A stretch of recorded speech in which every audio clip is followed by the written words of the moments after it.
Disclaimers. The results here are provided for general information purposes as a convenience to you, the viewers. The materials are not a substitute for obtaining professional advice from a qualified person, firm, or corporation. This is not a solicitation to buy or sell any security ever, and this is not advice. We're going to do a highlight reel of what we did in the past webinar.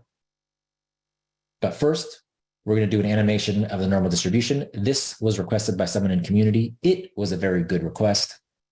So I'm going to ask you to do a little bit of imagining. I'm going to show you an animation with a bunch of balls, okay? I want you to, they're all different colors. I want you to imagine each ball is like a single day stock return. So you're going to see a ball fall and you're like, oh, that's Monday, that's Tuesday, that's for a year, okay? So it could be a large positive ball. You know, a lot of these make what we call the fat upside tail. Some of them could be large negative, right? So a lot of these would be like fat downside tail. Okay. Usually they're near the middle. So usually it's kind of like a day is like whatever. So remember that what we're looking for on a bullish speculation is these balls that are going to kind of fall on the right-hand side. Okay. And if we're doing a bearish speculation or a volatility speculation, we're probably looking for companies that have had a history of the sort of the second thing, like a large negative return. Okay. So I'm going to let the animation run. Again, think of each ball as a day of stock returns. This is going to be an animation of the normal distribution. Stock returns are not normally distributed. They're log normally distributed. But I hope this adds a little bit of meaning to those of you who weren't quite understanding, like, what do you mean by a distribution? So maybe this animation helps. So I'm going to do the animation. It's short. I'm going to tell you what we just saw, and then I'm going to do the 14 minutes review, and then we're going to get into how to use TradeMachine. Okay, so here's the animation. Hypothetically, I push play and it works. Okay. Remember, each of these balls that falls down is one single day of stock returns.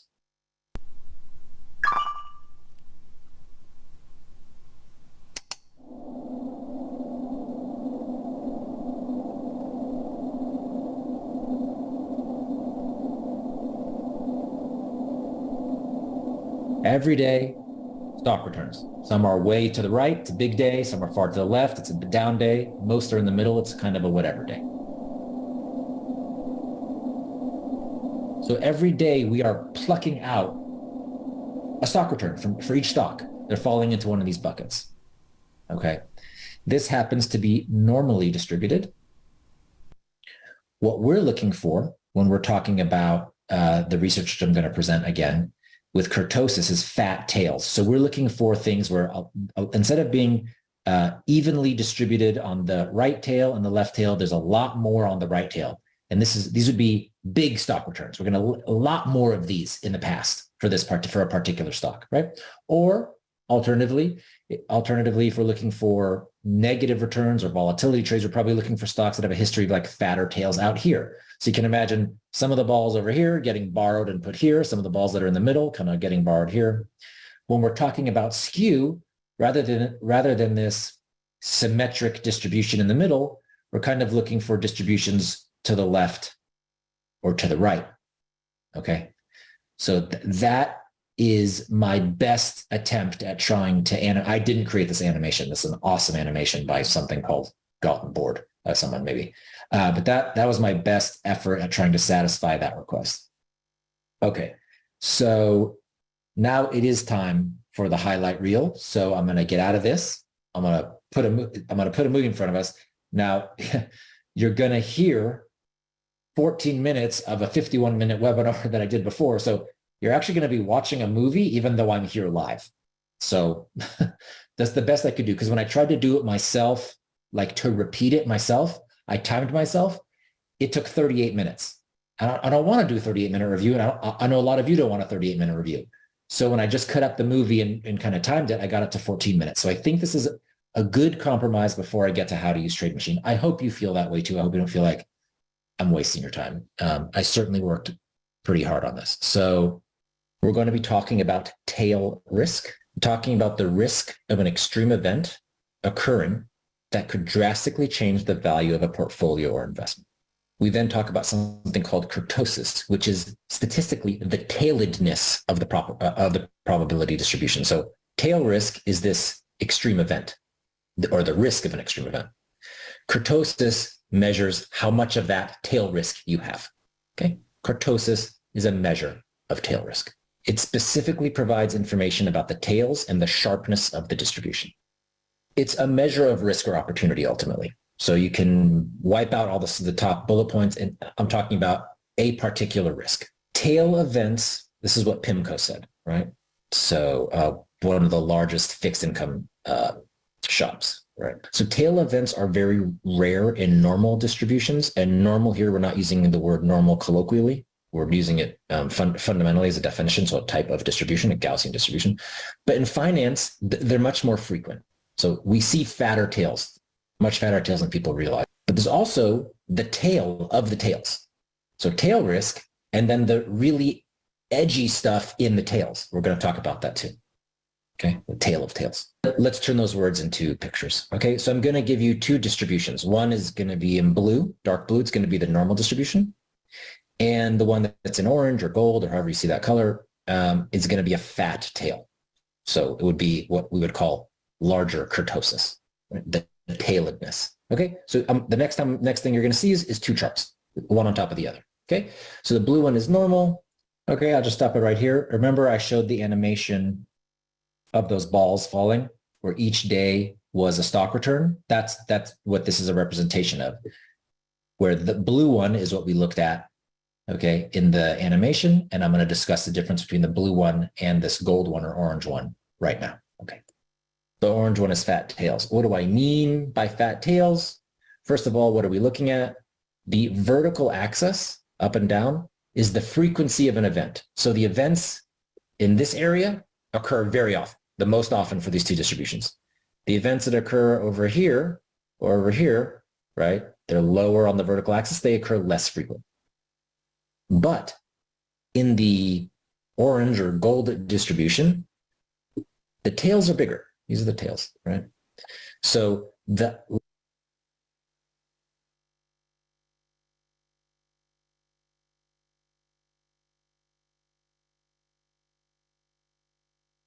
likelihood or the frequency of a loss is much larger. This is the kurtosis. The frequency of a tail event is much larger. And in particular, in this one, same thing on the right-hand side.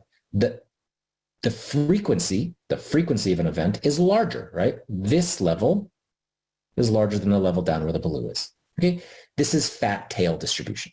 Okay, so when I say kurtosis, I'm talking about the fatness of the tails. And when I'm talking about tails, I'm talking about events which happen less frequently.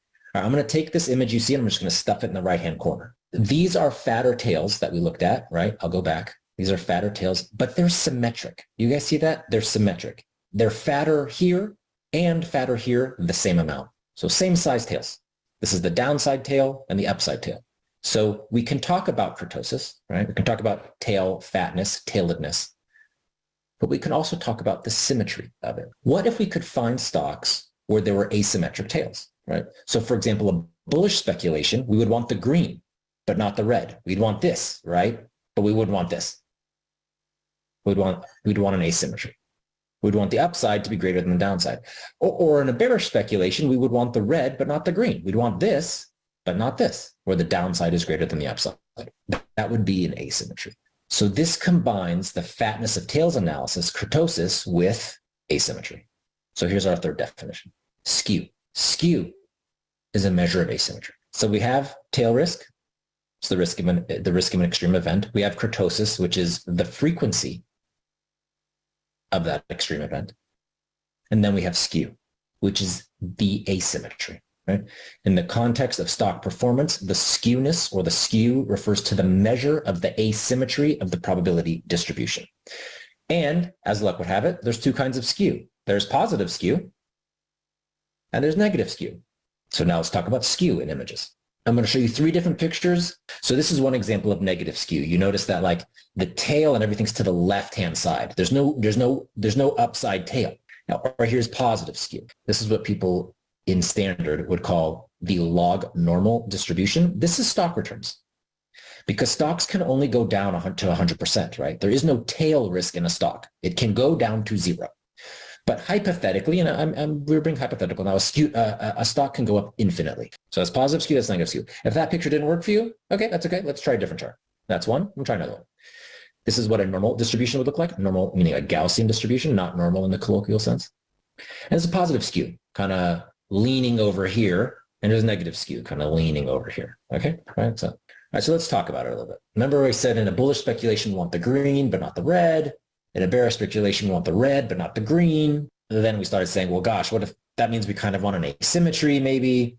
And then so we said, well, actually asymmetry has a name. There's positive, we would want positive skew and negative skew. So we're starting to get an understanding just at a high level, like what might interest us. I haven't proven that it does interest us. I'm just saying hypothetically it could interest us. Okay. So we refer to this green and red part as kurtosis, and we refer to the asymmetry as skew. Kurtosis and skew. That's what we're going to be talking about today. This chart and this chart. Our research in the options space. Okay, just a quick reminder from that animation. Remember, those curves are formed by daily stock returns, right? And then they pile up however they pile up. And if there's a lot more of those on the right-hand side, far out over there, we'd say that it's got right side kurtosis, fatter tails on the right side. And if alternatively, if they pile up on the left side, we've got left side kurtosis or downside kurtosis, right? So those curves are representing daily stock returns, just to make it not esoteric and very explicit. Those curves are formed by daily stock returns. This is rather famed. And please check my background after this webinar. You know, when someone says our research is famous or we're published in certain places, check. I'm going to share with you ideas behind what we've discovered. The spirit, I'm going to describe to you the spirit, but I'm not going to share the exact algorithm. So we did some research, some groundbreaking research in 2016, and it was about pre-earnings optimism. It's this idea that right before earnings, a certain group of companies tend to have this optimism that they're going to beat earnings, and the stocks just rise. It's not an earnings bet. The trade closes well before earnings, actually a day before earnings. You just ride this kind of optimistic wave. And that research was very, very well read, and some of the largest firms in the world published it on top of us. And most didn't give us credit. Now, unfortunately, I cannot share it to you if it was privately sent to clients, but what I can share with you is what they did in public. So when I published the research on LinkedIn, some of the people at the firms weren't paying attention that they weren't logged in. And who were those firms? Goldman Sachs, BlackRock, BMO, Merrill Lynch, and Bloomberg. You can go onto my LinkedIn and you can see it. This is I'm not sharing anything that I can't share. Okay, so once bitten, twice shy. So how do you verify the results I'm going to show you if I don't hand you the algorithm? It's a fair question. So what I can do for you is you can just do it in TradeMachine. And I'll show you how to do it in a few minutes. Now, we've made our way all the way through this far. Now we're into results. So what I have done, hopefully for you, is motivated why we're talking about what we're talking about. And now I need to motivate it further. Okay, 7 more minutes. I can talk to you about a lot of interesting things, particularly in mathematics and statistics, which simply don't matter in finance because they've already been discovered. And my claim to you today is that this has not been discovered. But let me prove it to you. So you would do it through Pattern Finder or TradeMachine. Alternatively, you could do it through this webinar. I want to be very clear. I have not demonstrated that any of this matters. All I have done is demonstrated why it might matter. You could be saying, that's true. I'd like fatter tails on the upside for a bullish bet, or I'd like skew leaning, positive skew, or both. Hypothetically, it makes sense. It's a logical argument. You haven't proven it to me yet. And when I talk about it, I mean return distribution characteristics. I'm talking about the fatness of the tails. We can call it kurtosis. And I'm talking about the asymmetry in the return distribution, or skew, if you like. So it, why does it matter? Why do return distribution characteristics matter? Beyond a sort of pedantic conversation of how distributions could work. So the first thing I'm going to do is motivate it with stock returns. All right, before those things show up, the last 6 minutes of this video, I'm going to kind of just insert my own opinion. What you are about to see, possibly have seen before, right, from us, if you were on the webinar a month ago, this is an anomaly. Okay, This is a serious finding. As we will demonstrate in about 5 seconds, it results in superior returns. It results in higher win rates. This is, forgive my crudity, this is not bullshit. And I'm going to let the numbers speak for themselves. I just wanted to kind of get your attention. All right, 6 more minutes and we're done with this video.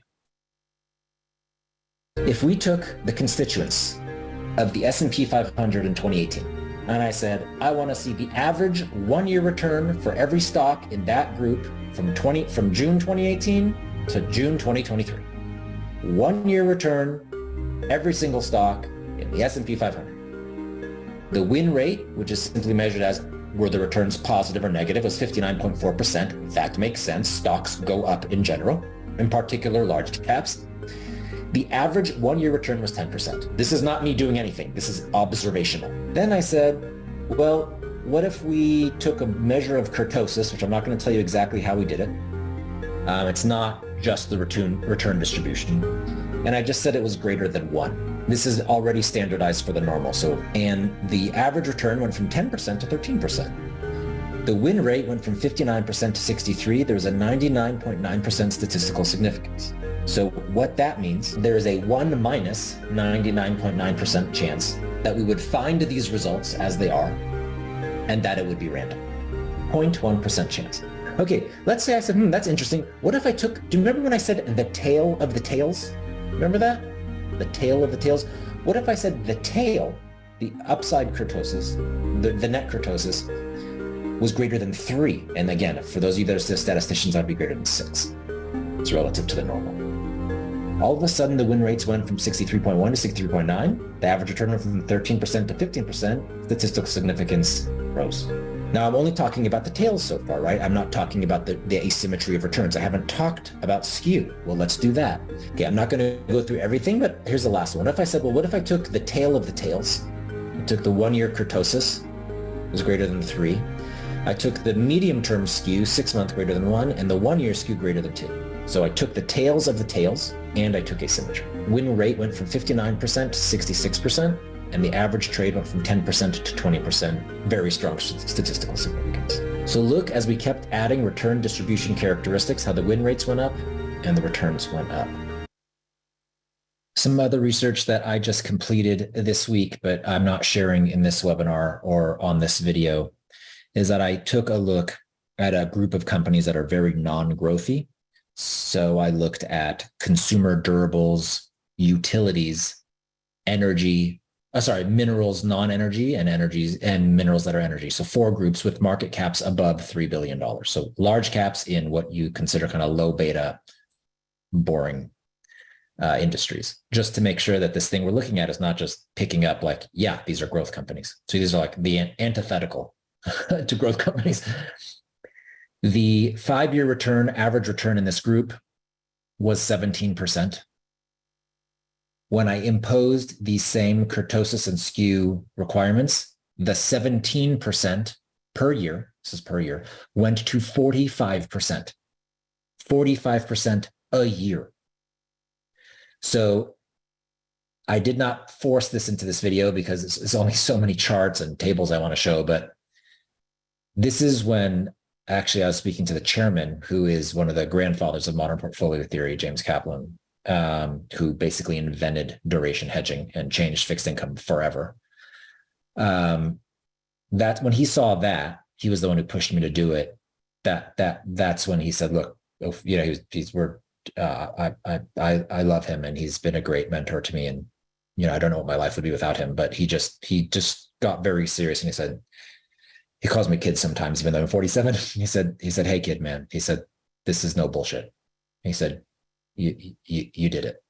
So I just wanted to point out that there could be some questions here where people say, isn't this just growthy stocks? It isn't. All right, let's keep going. So remember this. Remember when I said, I have not demonstrated that it matters. All I have done is demonstrated why it might matter. Now for stocks, I have demonstrated that it matters. The trading strategy was a triviality. There was nothing special I did here. I checked the skew and kurtosis for each stock in the S&P 500. And if it qualified, I held the stock for a year and I did nothing else. It's the results that are not a triviality. So I want you to imagine your win rates rising by about 10% with 99.9% statistical significance. And now I want you to imagine your day trading, your swing trading returns doubling. Just because I checked an annual holding period doesn't mean that we're going to do annual trades.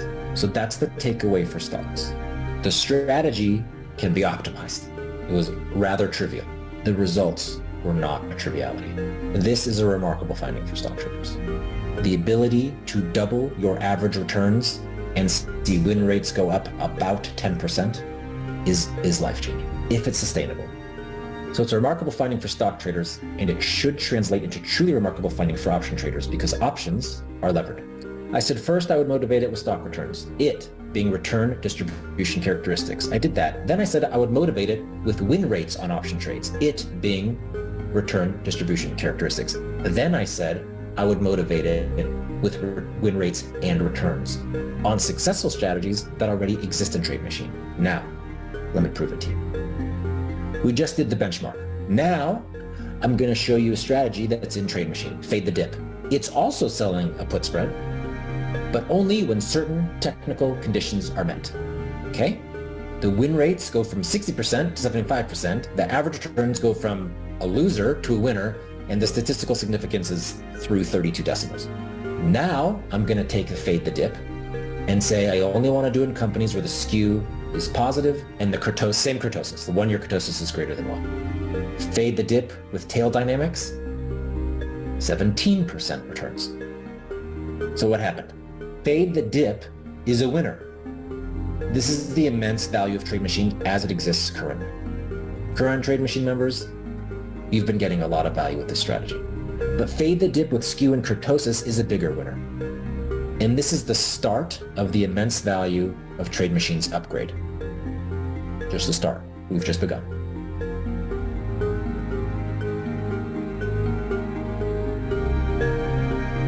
And then I said I would motivate it with win rates and returns on successful strategies already in TradeMachine. I did that too. I showed stock. I showed 3 option strategies. I could have filled 5 hours with the strategies that exist in TradeMachine and how they've improved. This is the second time in my 25-year career that I've seen what can be called a statistical anomaly or even an aberration. An aberration is a departure from what is normal, usual, or expected. This is remarkable. Remember the stock trading strategy? That was a triviality. It could certainly be improved. The results were not a triviality. I'm going to gray that out for a second. I want to talk about the options. The option strategies were not a triviality. So TradeMachine tested strategies already. The results were also not a triviality. I want you to imagine now on your option trades, your win rates rising by about 10% with 99% statistical significance, and imagine your average returns doubling or tripling. That's the option takeaway. These are the takeaways. A doubling or a tripling over the long arc of trades.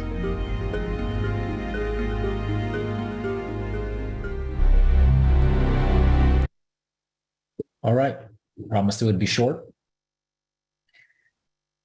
That is a review for those who requested it of the return distribution characteristics that we discussed.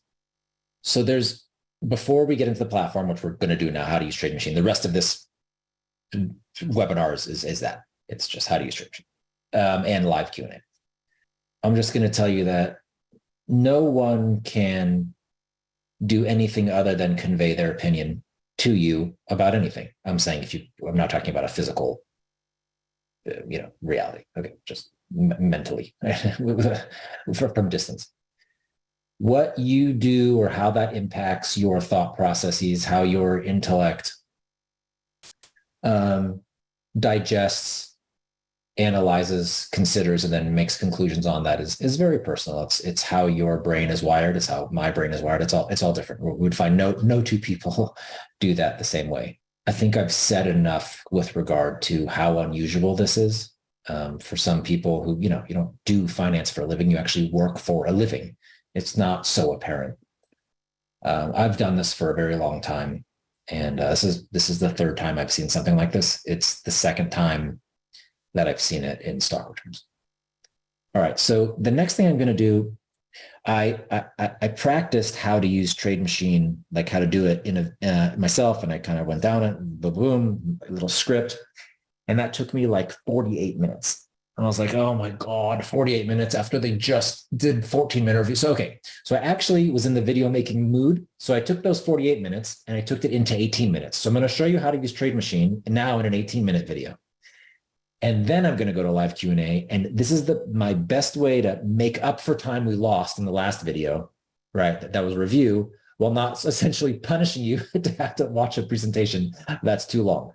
So this is now my sort of me making amends for people who didn't really want to see a review. Okay, well, then I'll do how to use TradeMachine. I'll put a lot of effort into creating a movie that cuts out all of the hemming and hawing so you can enjoy a movie at that pace as well. So I'm going to do a movie, a video, how to use TradeMachine. This is how to use TradeMachine. That's it.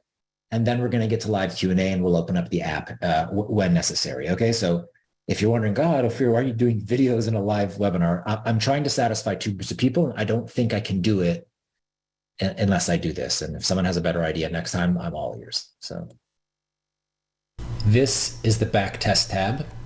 And as it tells you, you enter a ticker in the top left corner. Let's enter the ticker, Microsoft. Across the top, you'll pick your back test length. If you click 3 years, you can actually see the dates fill in. You can also go to any dates you like. These are calendars. Here is where you would enter your days to expiration. That is the length of the options you want to.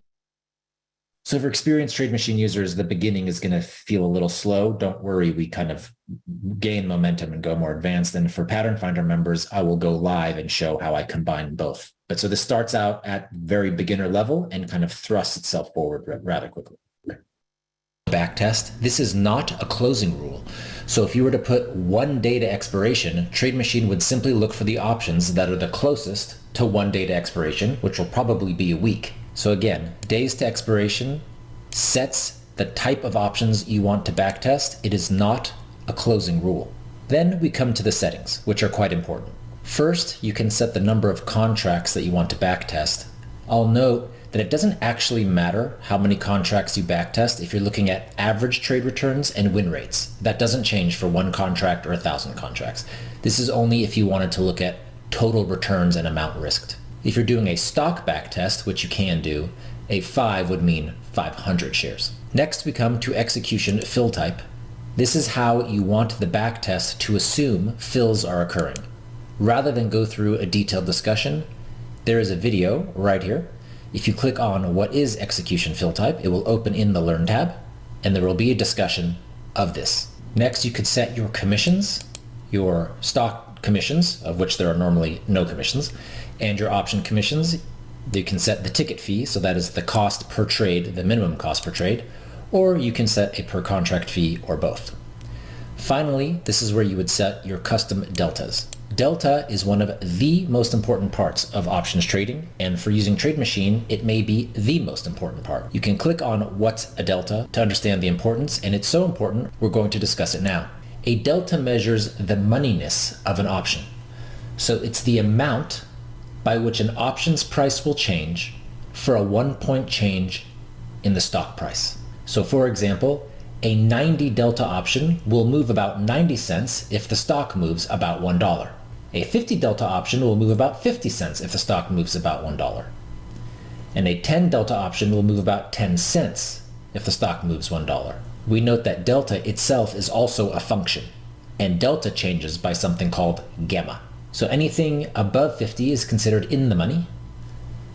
An option at a 50 delta is at the money, and deltas that are below 50 are out of the money.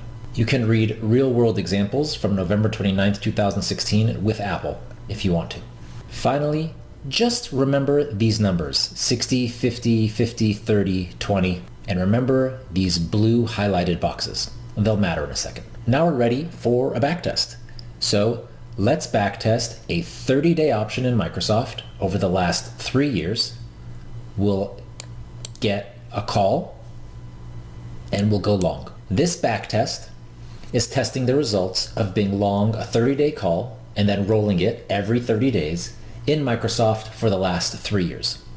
Of course, Microsoft is one of the Magnificent Seven, one of the largest companies in the world, which has been going straight up. So just buying calls is probably going to make money over this 3-year period. And you can see the 60 delta calls had a total return of 72%. The at-the-money calls, the 50 delta calls, had 153%. This is the same tile, 1550. The 30 delta calls, 574%. And the 20 delta calls, 868%. But you'll notice that the win rates are going down. This is the nature of deltas, and please don't consider this an actual option strategy. It's not a useful backtest to look at a stock that has gone straight up and see if buying calls had worked. One thing I'll draw your attention to is the deltas, 60, 50, 50, 30, and 20. Those numbers came from the settings that we had here, 60, 50, 50, 30, and 20. We can change those if we like. You can always see the details behind a backtest by just clicking on the tile. And now you can see how the stock has done. It started at $203. It is, as of July 25th, $337. Here are the details of all of the trades. Okay, as we start thrusting forward into more complex uses of the backtest strategy, I also want to point out that I think the real value of this webinar after this is real world users asking questions and me answering them in real time in the app. So I'm looking forward to that. And I think that's where a lot of questions will be answered, because if you have the question, then I'm guessing another 10 or 100 people have the same question. So we'll get through this and then we'll get to more advanced use cases. And you can actually see every single trade step by step across all 3 years. And you can even download them into Excel. But what if we wanted to backtest more than one ticker? For example, the entire Magnificent Seven. We can enter all 7 tickers on the same backtest. And now TradeMachine won't show you tiles, it'll show you the results in a list. But the question is, which delta is being tested here? If you recall, when we were doing Microsoft, there were 5 different choices. And you can see that it's choosing the 50 deltas. That is the middle delta. That's what will be chosen when you're doing a multi-stock backtest. That's why these are circled in blue. If you were doing a spread, it would do a 50-30 spread, but we'll get to that. All right, so far we have looked at some of the functionality of the backtest tab, but we haven't really done anything particularly interesting. Let's go down to earnings handling. Nothing special means TradeMachine is not paying attention to earnings at all. Let's do the opposite. Let's do this exact same trade, but always avoid earnings. That is 2 days before any earnings, all positions are closed, there's a 4-day blackout window, and then 2 days after earnings, those options can be opened again. We'll do never trade earnings. All right. We can also do only trade earnings, which is to say only trade 2 days before earnings all the way through 2 days after earnings. These would be only earnings speculations. But let's do something more interesting. Let's do custom earnings. Here we will open this call 14 days before earnings, and we will close it 1 day before earnings. This is a pre-earnings momentum trade. Let's see what we get. We see in total a 49% win rate, and the average 2-week trade is 20%. That's pretty good. But let's go further. Let's go down the left side of the backtest tab, and let's go to the stops and limits. Let's say if there's a 40% gain on any trade, we'll close it, and equally if there's a 40% loss, we'll close it.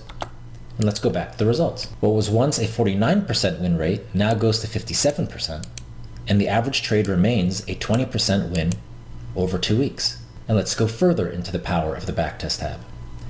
We'll go to the technical open, and now we will revisit the remarkable finding we found about our proprietary measure of skew and kurtosis. We will add the 1-year kurtosis, and we'll say only open this trade not only if it's 14 days before earnings, but also if and only if the past year kurtosis is greater than 1. We can see now a 69% win rate, and the average trade has now gone up to 29% in just 14 days. That would be 60% a month. And now you're starting to see the power of the backtest tab. We started with some trivialities.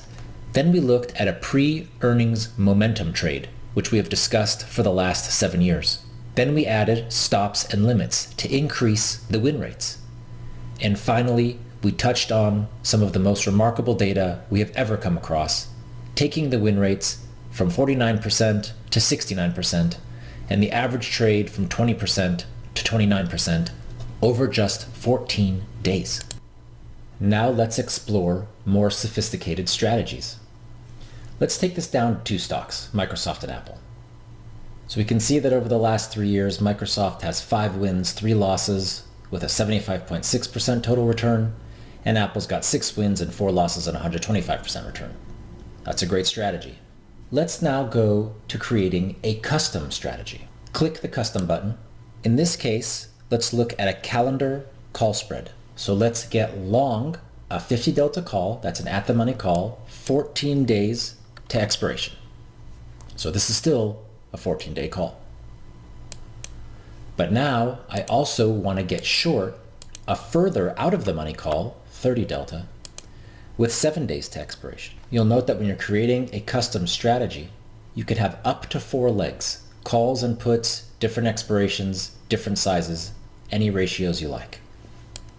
We'll call this a call diagonal spread, and I want to close the entire strategy when the 7-day options expire. So this 14-day option and the 7-day option will close at the same time, but we'll keep all the same rules we had to open 14 days before earnings. Microsoft has gone from 5 wins and 3 losses and a 70% return to 136% return. And Apple has gone from 6 wins and 4 losses and 125% return to 8 wins and 2 losses with 189% return. And that's by using a custom strategy that we've created. So now we're getting more in-depth use of the backtest tab. If we like these 2 backtests and would like to get alerted when Microsoft and Apple are 14 days before earnings, if and only if the kurtosis in the past year is greater than 1, we can now click Add Alert. And this will take us to the Alerts tab. You can see the tickers, Microsoft and Apple, days before earnings, 14 days before earnings, with the technical setting that kurtosis over the last year is greater than 1. I'll get an email, and I can get a text message as well. I'll even write myself a note. Pre-earnings call diagonal. The TradeMachine link is included in there, and now I'll click Add Alert. And now I've created 2 more alerts. When Apple and Microsoft are 14 days before earnings, if their kurtosis over the last year is greater than 1, I will get an alert for each of them. Let's go back to the backtest tab. So we've seen a plain vanilla long call. We've created a custom strategy. You can use any other built-in strategy or create your own strategy in the backtest tab. But while some traders like to create their own trades, their own technical opens, and their own backtests, others prefer to see backtests which have been vetted by the CML team. And that's how we go to the Pro Scanner. In the Pro Scanner, you can choose which ticker group you're looking at. Let's do the NASDAQ 100. And then you can choose from dozens of strategies, whether it's strategies that never trade earnings, so they always avoid earnings, or that only trade earnings, or that come right after earnings, or that are before earnings. So for example, the 14 days pre-earnings long call is actually a scan. And if you click on it, you'll see the results from the NASDAQ 100 that have performed well over the last year, 2 years, and 3 years. And you can choose any time periods you like. Sort by ticker, sort by the number of wins. And if you like any of these trades, you can simply check them and add them to alerts. Click Add 3 alerts. I've just created 3 alerts from the Scan tab. One feature of the Pro Scanner that few people know is that you don't just have to search by strategy. You can search by ticker. So for example, if you're interested in looking at the results of the Magnificent 7, we can just enter those 7 tickers. And the Pro Scanner will pull up every single strategy that has worked for all of these tickers. You can add as many tickers as you like. I'm just going to pause here because it's easy to fall asleep. This is something that most people don't know about TradeMachine. We track usage, and this is like 1% of users. Yet we get emails into support of members asking for this. This does exist. You can search by ticker or by group of ticker to find the strategies that have worked. All right, we'll keep going and scroll through them. You can sort by ticker if you like, or you can sort by strategy. For example, if you wanted to look at 1 month after earnings technical short put spreads and see which companies it works for. Or you can look at the back tests that have had the most wins in these companies, or the highest win rate, or the largest average trade return. So you can go by ticker or by strategy. But perhaps we want to do a little bit more investigating. Let's take a look at the fade the dip technical trade. And let's look at Adobe.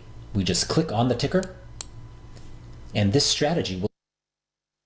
All right, what we're about to review now has been one of the top 3 common questions we get, which is, this is great that these strategies exist. Like, what are they? How do I find them? How do I build them? That's what this is intended to do. This is intended to take you away from sort of curiously trying to understand what the technical conditions are for some of these strategies to being able to build, to see them and then to build on top of them.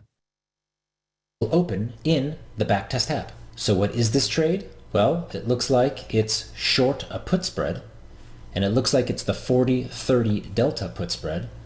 Looks like it never trades earning, but there are some technicals. Let's see what those are.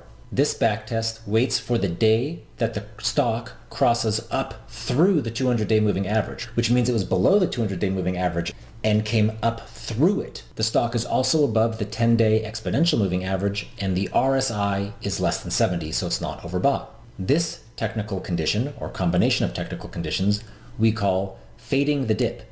So it's a stock that is recovering its 200-day moving average with short-term momentum, and we're selling the put spread. And these are the results for Adobe. If we wanted to change the deltas we're backtesting, in this case 40-30, we go to our settings, and we go right to that middle area colored in blue. So perhaps we want to do the 40-20 put spread. And we get the same number of wins and losses, but the total return is lower. Now we've seen a use of the backtest tab to look at a long call pre-earnings, to use a custom strategy pre-earnings, to look at getting short a put spread, never trading earnings with a special technical open. We've added alerts from the backtest tab. We've added alerts from the Pro Scan tab. Anytime you want to know one of the strategies that Capital Market Laboratories looks at, and you don't know how to set it up, the easiest way to do it all is to go to the Pro Scan tab. You pick any ticker group, and you pick any strategy that you're interested in, like the Bollinger by the dip, which has done so well. And it's a fair question. Well, what is the Bollinger by the dip? Just click on any ticker. It will load in the backtest tab, show you the results, and you can scroll down and look what's going on. First, we'll take a look at the technical open. This strategy triggers when the RSI is below 30, so it's oversold, and the stock price crosses down through the lower band of a 2 standard deviation wide Bollinger Band. For example, right here, when the stock dipped below. This scan is also using a custom strategy. We can see what it is by clicking Edit. This strategy gets long a 2-month 50 delta option and gets short a 1-month 20 delta option. So it's getting long a diagonal call spread, but it's a 2-month to 1-month spread, and it closes when the 30-day options expire. Again, for any strategy we have built into the Pro Scanner, the easiest way to see what's going on is to go to the scanner, pull up any ticker, and then go back to the backtest tab and investigate. So thus far, we've looked at how to enter a ticker, how to choose your test length, the fact that a test length can actually be used with a calendar, how to set your days to expiration, what your settings mean and how to save them, how a backtest comes out as a tile, and if you click on the tile, you can see the details. You can even download the trades, how to choose different strategies or create a custom strategy, how to use your own earnings handling, whether it's just ignoring earnings altogether, avoiding earnings, trading during earnings, or doing something custom with the earnings date, like 14 days before earnings, how to set a technical open and use either technicals like moving averages or Bollinger Bands, or our kurtosis and our skew, how to set stops and limits, how to add alerts from the backtest tab, how to use the Pro Scanner to add alerts and to load backtests into the backtest tab to investigate what the technical settings are. So we've done the backtest tab, the Pro Scan tab, and the alerts tab. Now we'll do the Today tab. The Today tab takes a subset of the strategies in the scanner and looks for those that are triggering on the day. You can actually read a definition of what is the Today tab by clicking on the link. This takes us to the Learn tab, and it tells us that the Today tab has a selection of some of the pre-built strategies in the scanner, and checks every 30 minutes during market hours to see if anything is triggering. And just like alerts, these strategies are scanned intraday. So once a ticker appears on the Today tab, it will remain there even if the technical conditions change later in the trading day. You can come to this help page and see which strategies are on the Today tab. This list will grow as we add kurtosis and skew filtering. I just want to reemphasize that last part. What's on the Today tab is going to grow. It may double actually as we start putting kurtosis and skew filters on the strategies that are already there. So if those of you who are waiting for us to ingest kurtosis and skew into things that are built into TradeMachine, like scans and the Today tab, that's coming very soon. It's the next thing coming to TradeMachine. We're going step by step. That's coming in a matter of weeks. And you can read about the requirements. As powerful as the backtest tab is, that is the brains of TradeMachine, and the Pro Scanner is a subset of the backtest tab, the Today tab is a subset of the Pro Scan tab. And when you log into TradeMachine, you will first land here to see which tickers and which strategies are triggering right now. You can change which ticker groups you want to look at on the Today tab across the top. You can also set alerts just from the Today tab. You go to Set Today Tab Alerts, you enter your email address, and you select which strategies you want to be alerted to when they trigger on the day, and which groups of stocks. So for example, I want to know if any company in the Dow 30, the NASDAQ 100, or the largest 500 by market cap trigger in the Bollinger buy the dip, buy the sell-off, fade the dip technical, or the custom diagonal 14 days pre-earnings trigger that we looked at. That's that custom strategy. You can add alerts simply by clicking.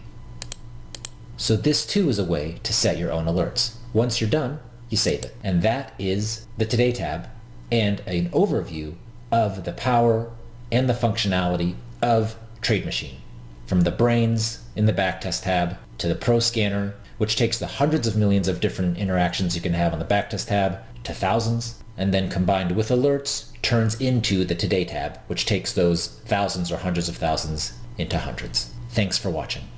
So that's where we are. Apparently I had something more to say. No, we don't want to do that anymore. Okay. Now we're going to go into TradeMachine and take Q&A live. And this is probably where the greatest value will be, because people who are actually using TradeMachine who are having trouble finding how to do things, you guys are probably similar. And that is to say, we're not totally fulfilling the need for seamless user environment.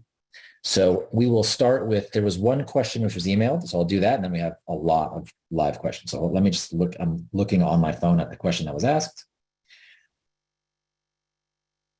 Someone says, can you please explain the volatility chart on the Ask the AI with up-to-date financial data page? So someone is asking about our integration with ChatGPT, and there is this question which is, like, show me an Apple volatility chart. So they're asking, what is this? So let's let it load. So what we've got here is 3 different windows of time. This is historical volatility, not implied volatility. This is actual volatility. This is what has happened. Implied volatility is the option market reflecting, reflecting what could happen. So over if you take a 1-month rolling window since 2020 and look at Apple's volatility, actual realized volatility, this is what it's done. It's this, and 2 months is in red, 3 months is in blue. This dip right here, which has been since the start, around the end of 2022 and all of 2023, this is what people are talking about. If you see on financial media or, God forbid, on Twitter, that there's just no volatility occurring right now. And in general, when there's very low volatility, that regime can last for a while. Like, look at this, it lasts for a while, but when it breaks, you then get a new regime of high volatility. So people are hypothesizing that and I'm certainly one of them, that with monetary policy continuing to tighten, that no matter the remarkable strength of the US economy, eventually that constrictor around, over the US economy will in fact take us from a low vol regime. So we're kind of in this quiet period to a period that is rather not quiet. So that is what this chart intends to do. And in times, if you'll see a great divergence between sort of a 1 month rolling window and the 3 month rolling window, or whatever, let's say the green one was doing this. Then you say, oh, it looks like we're coming out of that vol regime, at least for this stock, that all of a sudden it's starting to rise, while the 3 month one still looks pretty lazy because it has 3 months of lower vol data. So this is how you could start checking vol regimes in realized volatility. Okay. All right, go to the backtest tab. I imagine that's what we're going to be talking about. Jay, if you wouldn't mind, do you want to go through the live questions on Q&A? Yep, sure thing. First one is just... Oh, hold on. Before you go, let me just introduce you. Jason is our CTO, but he's more than our CTO. He is not only the architect of TradeMachine, he was actually the carpenter as well. So he not only architected it, he also built it himself. So TradeMachine is Jason's creation, from architecture to, line by line, bit by bit code. So you could not be speaking or have on a webinar someone who is more valuable to understanding TradeMachine than this man. Go ahead. Thanks for the introduction. I think you might have downplayed your own intellectual role somewhat, but thanks just the same. Yep. So first question is simply, can you explain the difference between pro and standard for TradeMachine? Yes, absolutely. The difference between pro and standard is very simple. Pro gets to backtest, kurtosis, and skew. Standard does not. We believe this is worth hundreds of thousands or millions of dollars a year, depending on the side of your trading account, obviously. But for those of you who say, hey, you know what, I'm not really that into the kurtosis and skew stuff. Well, we're not going to charge you for it. So you can go to TradeMachine standard. That's the difference. It's skew and kurtosis. Great. Would you mind showing people who are new members how to sign up? Oh, yes. www or wherever. Yeah, so there's a lot of places you can go. You can go to like trademachine.com. Oh, I'm logged in. That's not going to work. You can go to bit.ly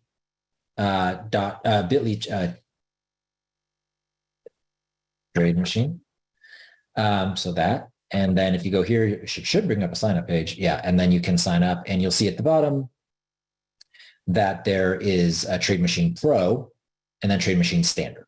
Okay, so that's how you would do it. And you choose which one you want. You want standard. You're like, hey, I don't want the skew and kurtosis. Then go here. You're like, yes, I absolutely want the skew and kurtosis. Then you go here. Thank you. Okay, Jan asks, Ophir asked me to ask this during the webinar. I have Pattern Finder, but how do I do a daily screen with notifications within TradeMachine to find positions that meet my kurtosis, skew, and my specific strategy requirements? Yeah, so that's great. Oh, sorry. Yeah. Well, he says, I'm guessing, etc., but you can. Yes. So this is how, so if you're a TradeMachine member, you can get Pattern Finder for $11 a month. So it's not, we try to make it really easy. So I'm going to log into Pattern Finder and show you what I do exactly. Okay. This is Pattern Finder. I created a stock screen, but I'll do a new one. Okay. So I'll just type here, like I'm looking for kurtosis. Aha, kurtosis. Okay. So let's say I'm looking for fat tails on the right-hand side. Let's say I want kurtosis greater than 3. So here's the strategy that I was showing with stock, right? Kurtosis greater in the 1 year is greater than 3. The 6 month skew is greater than 1, and the 1 year skew is greater than 2. Okay. There's a particular group of companies that I'm only interested in. So I'm just going to do things for myself, but like there is a market cap kind of limit for me. So I'm going to go to market cap and say like they're at least, let's say $1 billion. Okay. I tend to like real companies. So I'm just going to say companies that actually have revenue. So revenue in the last year is, let's say, at least, I don't know, $100 million, like an actual company that belongs public. It's 199 companies. Okay. So I'm going to go here. I'm going to export the tickers. Okay. Download one is fine. I'll open it up. Yeah, my Excel takes really long. I have Cap IQ running, FactSet running, Visible Alpha running. So sorry, this is going to take a while to load. It's loading like 37,000 libraries. Okay, so here's the tickers. So I'm just going to copy and paste these. Okay, I'm going to go back to TradeMachine. I'm going to create a new portfolio. I'll click portfolio. I'll call new. I'll say, what should I call this? kurtosis skew filters. These are still on my clipboard. I'm going to add all these tickers.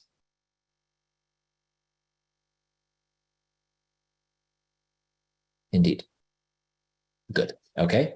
So that's it. I've now created a portfolio. I'm done. And now what I'll do is I'll find the strategy that I'm looking for. Let's say I'm just going to do the 14-day pre-earnings trade. So, and I can't remember how to do that. I'll just go to the Pro Scanner. I'll go to the 14-day pre-earnings diagonal. It doesn't matter which ticker. I'll open up the ticker. And so now I know that it's now loaded for me. Okay, I'll let that one ticker load. And now I'm going to go out of one ticker, and I'm going to go into the portfolio. And I just called the portfolio kurtosis and skew filters. I'll just do the 6-month one. I would let this back test run. I won't let it run now. It's gonna go through a bunch of back tests. When I'm done with this, I would add the alerts. When I click the add alerts button, it's going to add all 200 companies that currently have good skew and kurtosis for this strategy. So I know, and skew and kurtosis doesn't change that quickly, right? Looking at 1 year skew and kurtosis versus 1 year kurtosis and both 6-month and 1 year skew. So I'm going to put those in automatically in my alerts. And I know in the next 4 weeks, if I get alerted that these companies probably satisfy my skew and kurtosis requirements, and I'll also know it is now officially 14 days before earnings, so I can start to look at this trade. So that's how I combine Pattern Finder with TradeMachine. I create portfolios and do it. Now, for those of you who are, now there's actually 3 versions of TradeMachine. There's TradeMachine Standard, doesn't have skew and kurtosis. There's TradeMachine Pro, which has everything. There's also TradeMachine Platinum, which is everything TradeMachine Pro has, but it allows you to do back tests of up to 500 tickers once we update the database. So as of right now, as a TradeMachine Pro member, I think you can do 50 back tests or 100 back tests at once. If you wanted to do larger groups like these 200 or 500, then you would want to be a Platinum member. The nice thing about TradeMachine Platinum is it doesn't cost more. You just have to pay up front, right? We're basically reserving server space. So it's the same price as TradeMachine Pro. You just have to pay 12 months up front. That's it. There's no price increase.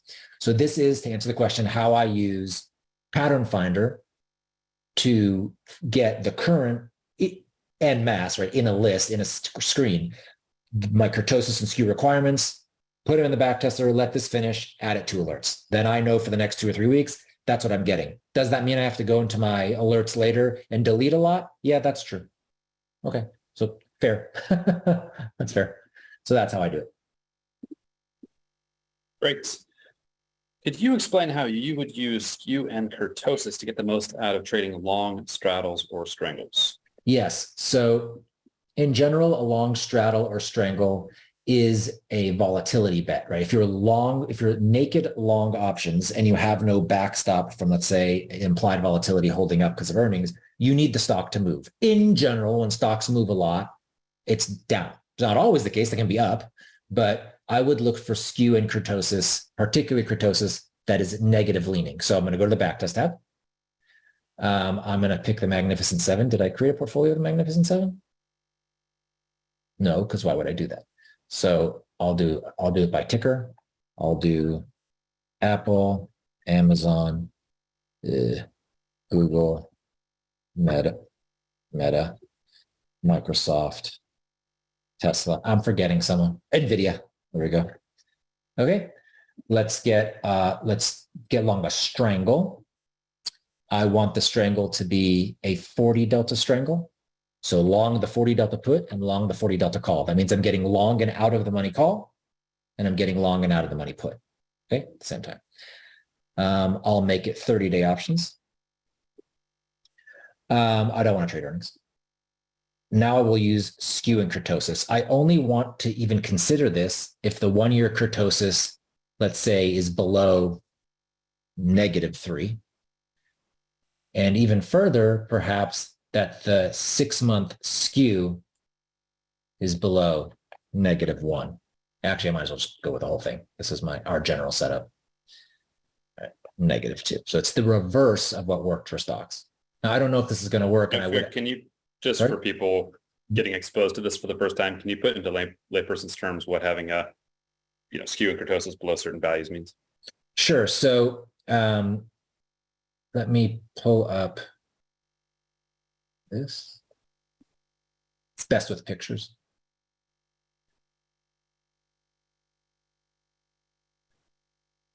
Sorry, everything I open in Office is going to take a while because it has all these libraries. Okay, let me just go back to the picture. All right, don't worry, I'm not going to do a whole presentation again. Blah, blah, blah. Oh, it was in the movie, wasn't it? I'll take a screenshot of the movie. Sorry. This is, we're going to be talking, we're going to talk about nothing. Okay, so a negative kurtosis would be something that has these fat tails on the left-hand side, this red part. I don't know how to make this go down, sorry. So it's just going to have to be there. Actually, what I can do is this, though.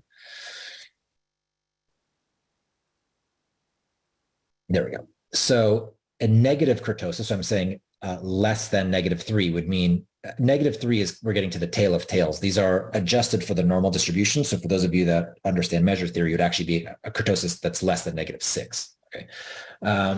So we're getting things that have like a big fat tail out here over the last year.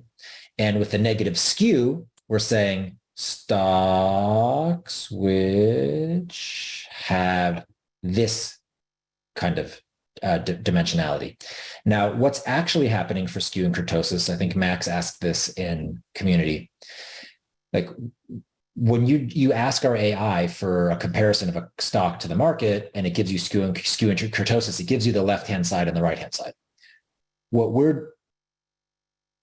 Oh, it's really loud. Our neighbors just started mowing their lawn.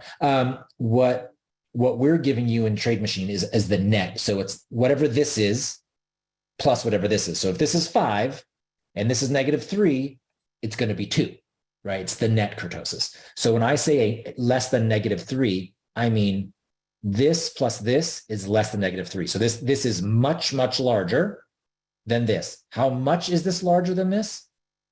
3 or larger, 3 or more. So that's what it means. By the way, this is the long strangle straddle. The reason this isn't occurring very often right now is because I'm picking stocks which only go up. So they're not going to have the negative skew and kurtosis. But the way I would kind of facilitate, by the way, you see the win rates are low, but the returns are good, is I would obviously go to stops and limits, right? So maybe something like this. I'm not going to go through the whole thing, but this is how I would start looking for volatility bursts. I would actually use the volatility burst screen. So, okay, stops and limits didn't work. So you need the big wins. So I would go to the pro scanner. I would go to the never trade earnings strategies. I would go to long technical strangle, wherever that is. Technical long strangles. Pull it up. I just pull up any ticker so I know what the strategy actually is. There are some technicals. Let's let it happen. Okay, well, then I would put in my tickers, right? So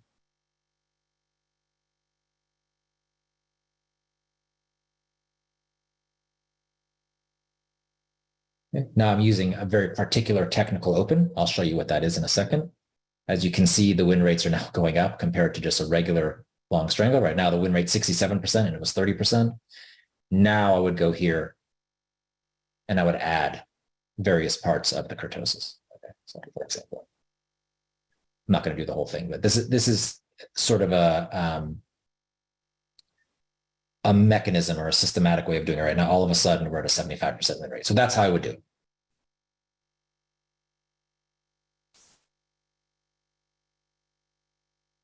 Great, thank you.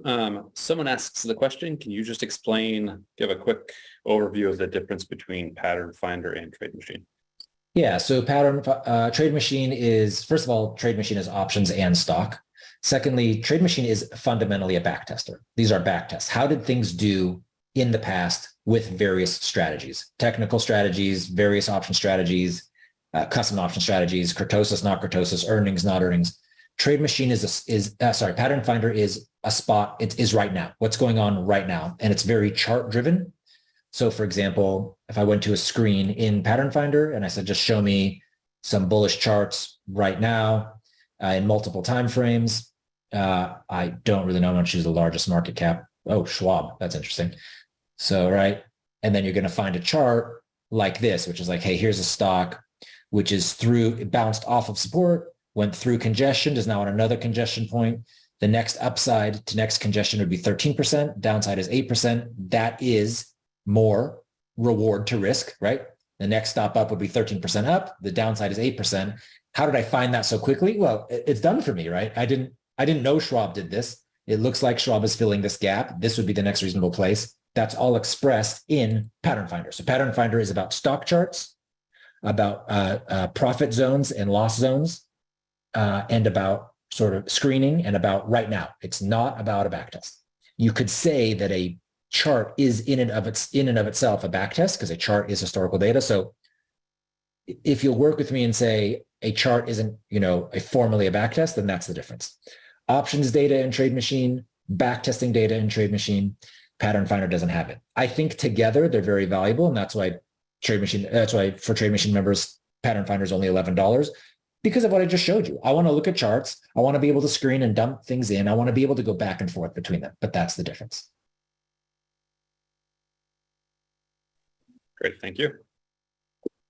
Let's see. This will probably feel like a redundant question, but I think the skew and kurtosis are abstract enough that yes, going over it a couple times is good. It says, so when we see kurtosis and skew in Pattern Finder or TradeMachine, what is a good number versus a bad number? Well, that's arguable, but I can tell you what the back tests showed. And the back tests showed this. So this hypothetically, it's definitely in the Learn tab. I'm trying to think if there's an easier way than the Learn tab. I don't think there is. So you would have to go to the Learn tab. So I'm going to answer the question, but I want to show you how to get the answer, right? I'll just do kurtosis. Ooh, that's crazy. So it'll take you to this webinar I was talking about, right? I'm going to open, so here it is. It's the 8-minute version. I'm not going to play the video. I'm going to go to the parts where it's tail risk. I really wish it would just shut up. I know that's me, but I wish I would shut up. Okay, here we go. Okay, there we go. So this is in the Learn tab. So what is the setup? Well, for stocks, it would be the 1-year kurtosis greater than 3. This is for bullish speculations. 1-year kurtosis greater than 3, 6-month kurtosis greater than 1, 6-month skew greater than 1, 1-year skew greater than 2. Okay, this is the same thing I did with consumer durables, utilities, and minerals, basically. So really boring sectors. And the results were even stronger with the exact same settings. So in the stock realm, the bullish realm, this is what I'm looking at. If you want to look at very particular option strategies, you can do that too in the exact same way. So like, how did we get fade the dip to go better? I said the 1-year skew is greater than 0 and the 1-year kurtosis is greater than 1. And how about the 14-day diagonals? Okay, yeah, that would be in the longer webinar. So that would be down here. I would go here. When I publish the research on LinkedIn, shush. Let me go. Here it is. Short put spread. I should probably write these down. I got it. But I want to answer the question too. So, okay, 14-day pre-earnings calendar. All I said was that the kurtosis, I didn't put it. The 1-year kurtosis was greater than 1. So that's it. Maybe 1-year kurtosis greater than 1, or 1-year kurtosis greater than 3 with a couple of skew factors. That's what I would consider, I'm putting air quotes, good, but I'm not going to call it good. I'm going to call it bullish.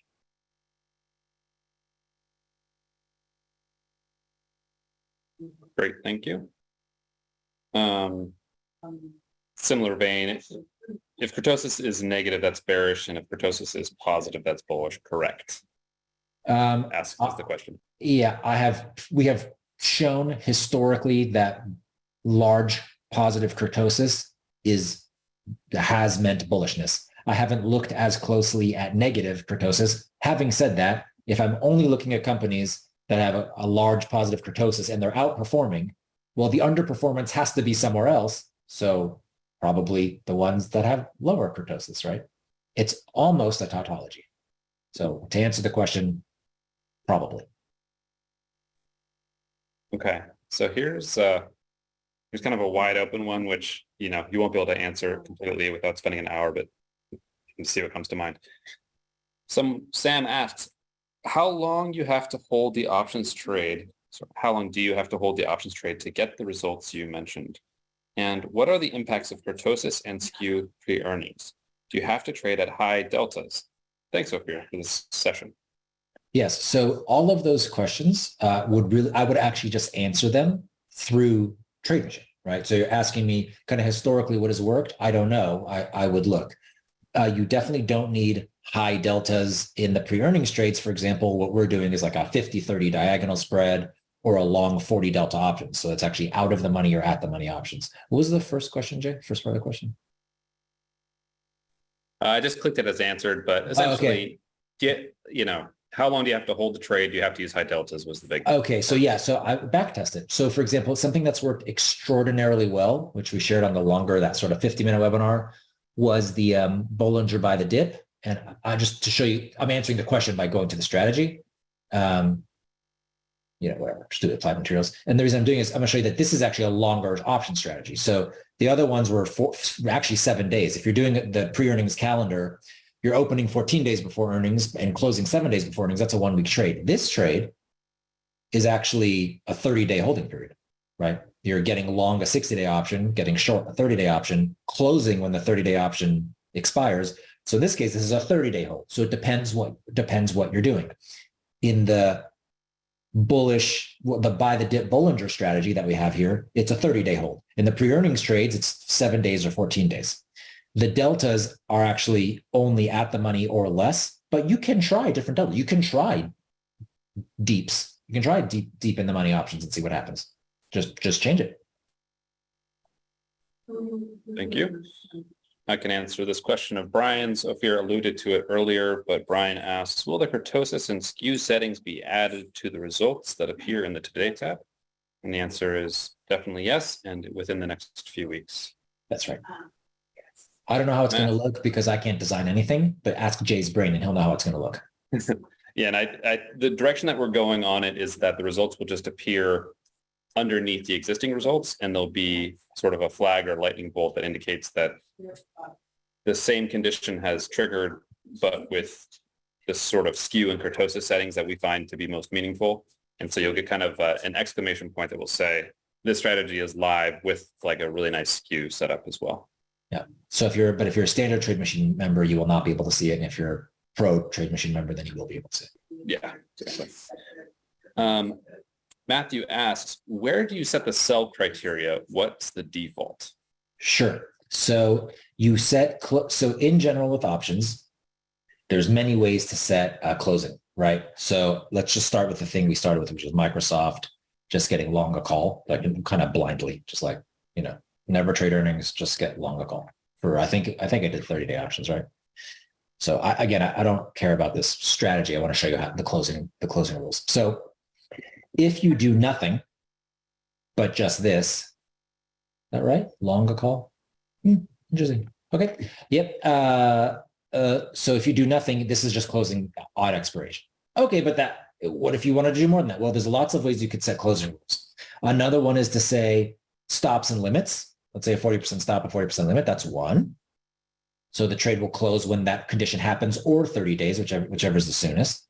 Okay, but there's other things you can do too. You can actually go to a technical close and say, I want to close if, I don't know, the 200-day moving average. So let's say the 200-day moving average goes above the stock price. Well, that's going to be confusing. I'll do stock. It's the same thing. I'll say if the stock price goes below the 200-day moving average, I want to close. So now there's 3 closing rules here. One is maximum of 30 days. Well, when the 30-day option expires, it might not be exactly 30 days. The other is if there's a stop and a limit. And the third is if the stock goes below the 200-day moving average. So now I've layered several different closing rules, right? And I don't know if you've been seeing, but like the returns have been going higher and higher as I have better closing rules. So that's how you would do it. There's several different ways to do closing rules. Another way to do a closing rule is when you're doing custom earnings. Let's say you want to do, I've talked about before earnings. So let's say after earnings, if you want to get, let's say open a position 1 day after earnings and close it, 30 days after earnings. So the closing rule here would be 30 days after earnings, or when the option expires, or when the stop or limit is hit, or if the stock goes below the 200-day moving average. Now I've layered 4 different closing rules, and all of a sudden it's positive. I don't know if you guys saw that. This started as a negative 50% return, negative 100% return. All of a sudden, with the right closing rules, we've got this 7 out of 12 winning and 247% return. And if you guys are curious what I just did, because I didn't realize it, this is getting a longer call in Microsoft 1 day after earnings, closing 30 days after earnings. So it's the post-earnings momentum, right? With several different layers of closing rules. In this case, worst case, when the option expires, or if we're 30 days after earnings, or if the stock goes below the 200-day moving average, or if a stop or a limit is hit. So I've just layered 4 different closing rules on a strategy which didn't work, and we turned it into a winning strategy. So this is the power of TradeMachine, right? There are people who are, if you're not trading with this is just an opinion, it's not objective. There are people who are trading blindly and getting buying calls at Microsoft, let's say, and that's fine if you want to do that. But wouldn't you want to know how it's worked in the past? Because I just found something that requires 4 closing rules in specific timing. And I took generally a losing strategy into something that has basically made you rich, right? Now, again, Microsoft has been in this Magnificent Seven bubble for 3 years. So I'm not trying to convey that this is necessarily a good strategy, but this question and answer demonstrates the power of TradeMachine. I implore you, anyone in the world, including those of you from Goldman Sachs who are on, I saw your email. It's okay. How else would you know this? I just layered 4 closing rules with special timing. And it took me, how long did that take me? 24 seconds? Okay, do that anywhere else in the world. Show me anywhere, I mean literally. You have infinite money. Show me anywhere else in the world you can do it. It's okay, you cannot. This is the power of TradeMachine. And can you imagine if I added skew and kurtosis to these results? So just imagine, right? So actually, let's do it. Fuck it. I don't know how it's going to work. Maybe it won't work, but.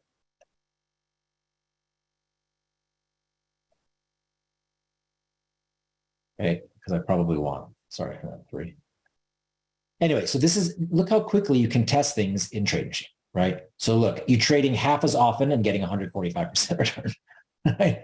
Okay, someone else show me where you can test 4 closing rules, 4 closing rules, 3 open rules. So 1 day before, 1 day after earnings with a certain kurtosis.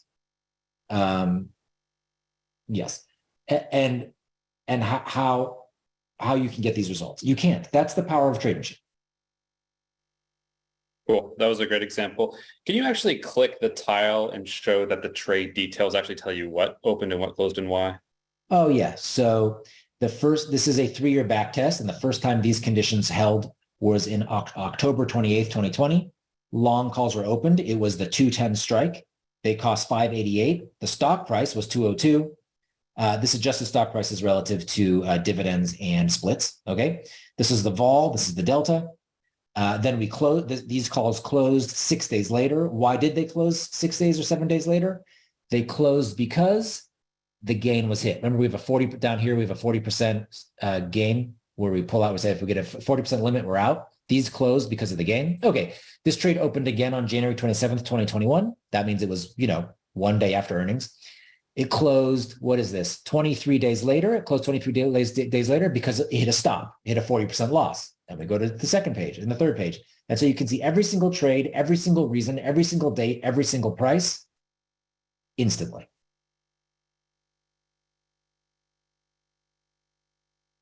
And if you choose, you can download from that screen as well. Yes. If you wanted to, download it. And then you could be like, okay, let's say you're looking at like a ton of trades. You might want to download it and really just look step by step, like what's going on. Next question here is from Richard. And I think Ophir's done a pretty great job answering this question. So this might be somewhat rhetorical. He says, how do you specifically incorporate skew and kurtosis in the back tests?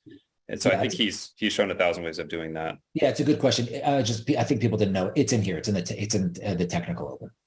So that's okay. Yeah, it's good to just point that out. And then the next part of the question is, do you plan to include skew and kurtosis in pro scans?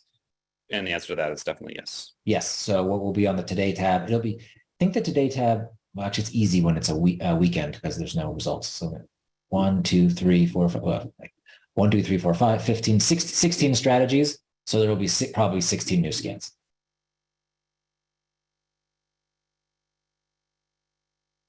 Great. Mark asks, what is suggested for creating a custom ratio back? He says back spread, but. Well, I would back test it. I'm rarely back spread to tell you the truth, but I'm particularly fond of the 1 by 2 by 1 by 2, which hypothetically is here. I don't know if okay, so yeah, so we have a little bit of a bug here, but it's the 1 by 2. Oops. Oh, did I log out? No, it just hasn't loaded. Okay, so interesting. Okay, so it got blown out or something, but there's a 1 by 2 by 1 by 2 I have, and you can find out about it. Go to Learn tab. I think it might actually be called this. Let's see if I actually have. Okay, yeah, it's fine. I misspelled the word spread.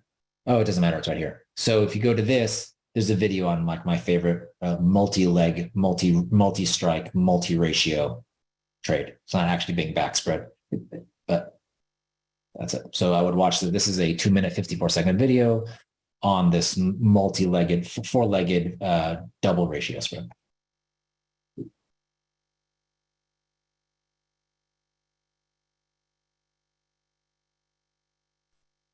Sometimes there are questions asked, which are probably very valid questions, but they're kind of assuming they're answered in the context of something happening live. And then when they get asked, we can't really answer them. It says, can you limit the tickers on this feature, for instance? So sorry if I'm answering. I'm clicking some of these as answered because without the context, we can't really answer those. Yeah, you can certainly add as many tickers or take away as many tickers as you like. Charles says, do you have planned streams of working with major brokerages like Schwab, Fidelity, E-Trade to allow your users to automate trades with your strategies? So we could. I'm going to tell you, these are for people who aren't TradeMachine members. I'm still a CEO, guys. I got to pitch a little bit.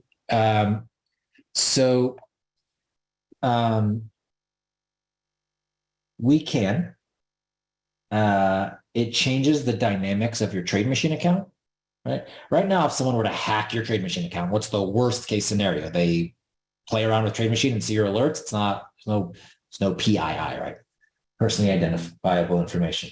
The second that it's connected to an API for brokerage, it's a whole nother layer of security, right? Now, if someone gets into your TradeMachine account and it's connected to your Schwab account or whatever, okay, now it really does matter. So that's a part of it. Another reason I'm not a big fan of it, and this is me, like if you guys remember the book 1984, like there's Big Brother. So I'm being a little bit Big Brother here, which might not be appreciated. But if you're automating option trades, that means you're buying on the bid. Sorry, you're buying on the offer and selling at the bid. And that is not what you do, right? That's not how TradeMachine is designed. You can backtest like that, but you're trying to negotiate a good price for your trades, right? You probably don't get an execution right now.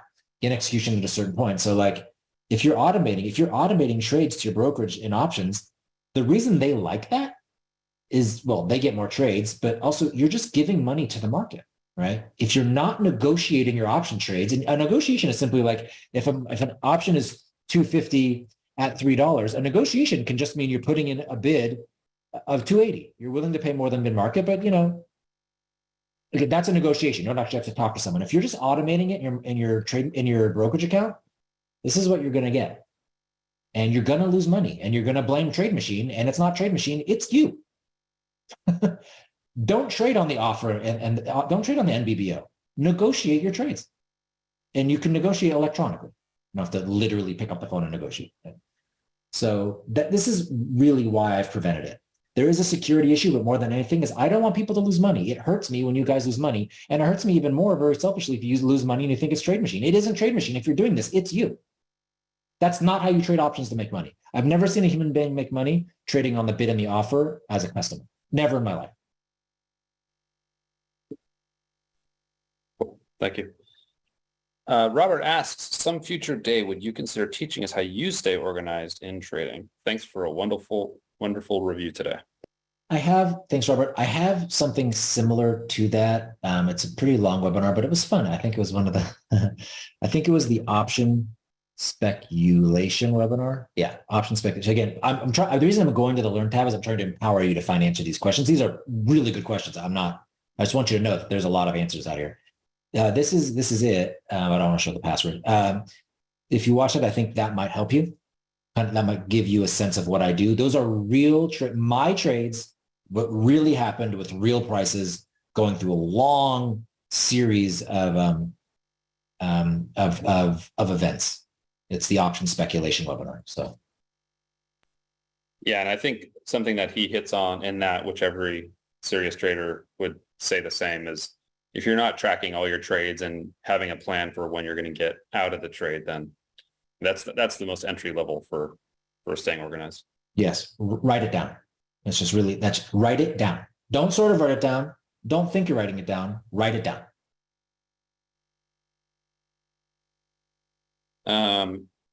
Kind of random, but Kyle asked if we could eliminate the math challenge for logins. That's just, it's a slight security thing. When we get automated attacks against us, it just helps that slightly. Yep. It's a pretty primitive test, we know. Okay. The Today tab has the 14-day diagonal popping up, but when we look at it, there are not 7 and 14-day options. Does it just default to the monthlies? Almost certainly. Yeah. No, gotcha. You got it. Go ahead. Yeah, I was just going to say, some of these strategies, if they're a weekly option strategy, this is actually a question we get into support a lot. Someone says, hey, the thing's broken. It's not trading the weeklies. If it's not, it's because almost 100% of the time, the answer is there aren't weeklies in that stock, because not every stock has weeklies. So you might see that it will try to do its best to trade that strategy with other options. It won't, if the strategy just won't work within earnings. Like, we have a lot of rules in place to make sure that you're trading on the right side of earnings. If you're doing a spread per your post, that will all make sense. But if it can slip in the 14-day strategy with 30-day options and satisfy all the conditions, it will happily do so. But when you look at it, it might just happen to be some 26 date expiration trade or something like that. Right. So TradeMachine, this is important. TradeMachine does not manifest options. There's nothing theoretical about TradeMachine. Not that there's anything wrong with that, but TradeMachine finds the actual options, the options that are closest to the ones that you are requesting. It will not manifest a 14-day option if it didn't exist and create some sort of average of 2 options. These are actual prices and actual options. That's important to know. So when you say 14 days and 7 days, it might be 17 days and 8 days, because that's what exists. Yeah, it's an interesting point, because we could have built it that way. It would be a pretty lousy tool, but we certainly could have taken the implied volatility and created an options market around it and said, like, hey, yeah, theoretically it might work like this. But to Afir's point, we use the real data that prints right before the end of the day, and we trade the real options. So we just use whatever's available at the time. Mm-hmm. Len asks, can I set option volume requirements for scans/alerts? And on the Today tab, can alerts be sent to my phone as text instead of email? So you can definitely, you can't, can you, Jay? Okay.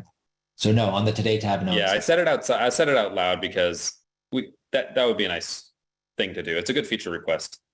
Okay. To send that to your phone directly that way. We do not have option volume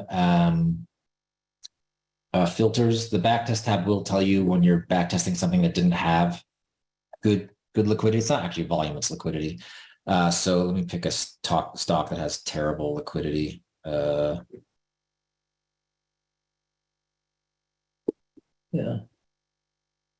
I'll try this. Okay, just forget it. When in doubt, go to the ProScan app. Okay, I'm just going to show liquidity error. So, or not a liquidity error, liquidity warning. Sorry.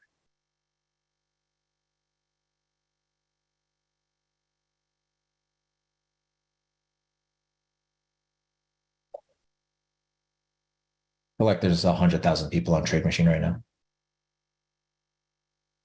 Okay, so let me add some tickers that are just not really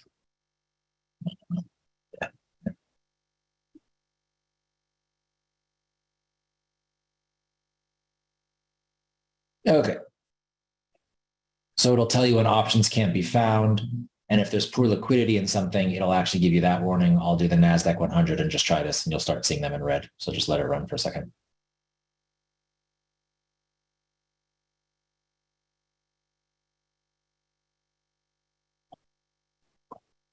Right? Somebody must not have liquidity. Okay, there. The strategy for Cisco 30 Delta calls use options with low liquidity and therefore unreliable fill prices. For example, it'll tell you. So you will be warned, but there is no volume filter. I will point something out, and this is really does bother me because I think a lot of people who claim to know options basically don't. So I'm gonna write this down for you. This is what liquidity is. Right? This is a definition. This is objective. If someone disagrees with this, they are wrong. Okay? I am right. You are wrong if you disagree with this. Ready? Two things define option liquidity.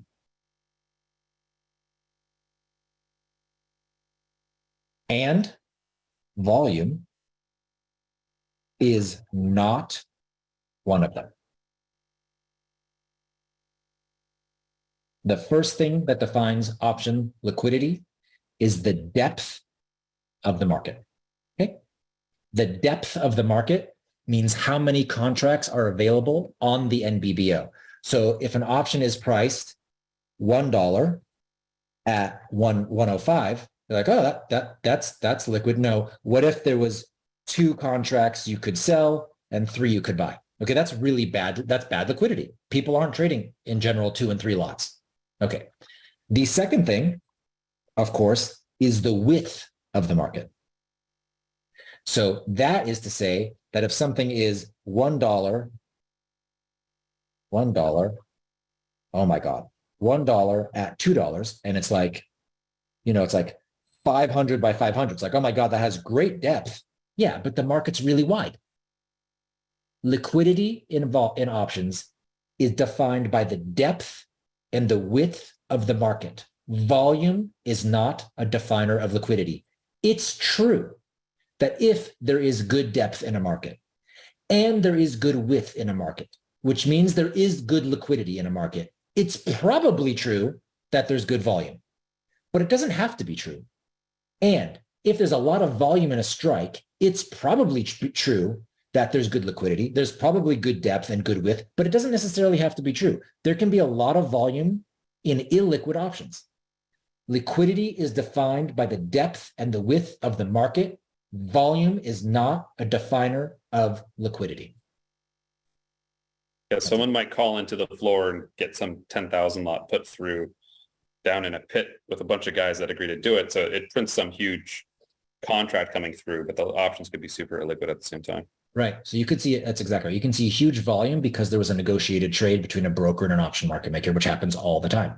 And as a customer, you're like, oh, that must mean there's liquidity. No, there isn't. If you're calling from Goldie with a 10,000 lot, maybe. And likewise, there could be some ETF that's pinned to some commodity that people can arbitrage easily. So it's extremely, extremely tight markets, and people will let you do an infinite amount of it because they're just trying to make a fraction of a cent on the trade, and they're willing to take infinite order flow. But they don't but no one trades it anyway. Yep. There's only 2 people. Oh yeah, very low volume, but extremely liquid. Right. You can have something that's $1 at $1, or $1 at 101, a penny wide, 10,000 by 10,000, and it just doesn't trade. So that's very liquid, no volume. Yeah. And same with open interest. It doesn't play that much. No. Okay, so we have a multi-part question. I like them. So from an anonymous attendee, but the person clearly is kind of getting their hands, dirty with TradeMachine in a good way. So it's a lot of practical questions. So I'm going to ask them one by one. How can we delete or edit a saved strategy we built on our own to adjust indicators we built or remove the strategy completely? This is part 1. So I can go to one. I saved Fade the Dip. This is my Fade the Dip. So you can delete it right here. If you load it, so that's how you delete it. Now, if you want to change it, let it load.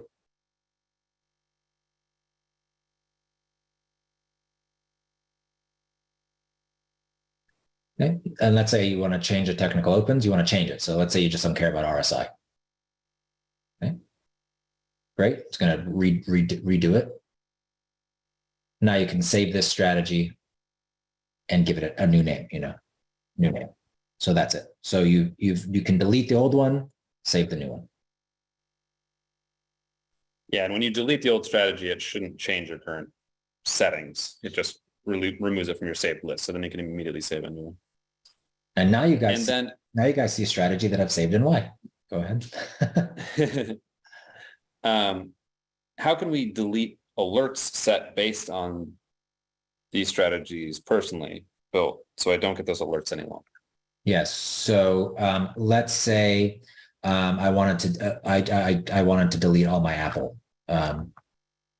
I just do that and delete, right? So X. But at least like, oh, maybe it was just I want to delete the ones that have anything to do with kurtosis. I don't know why you want to do such a thing.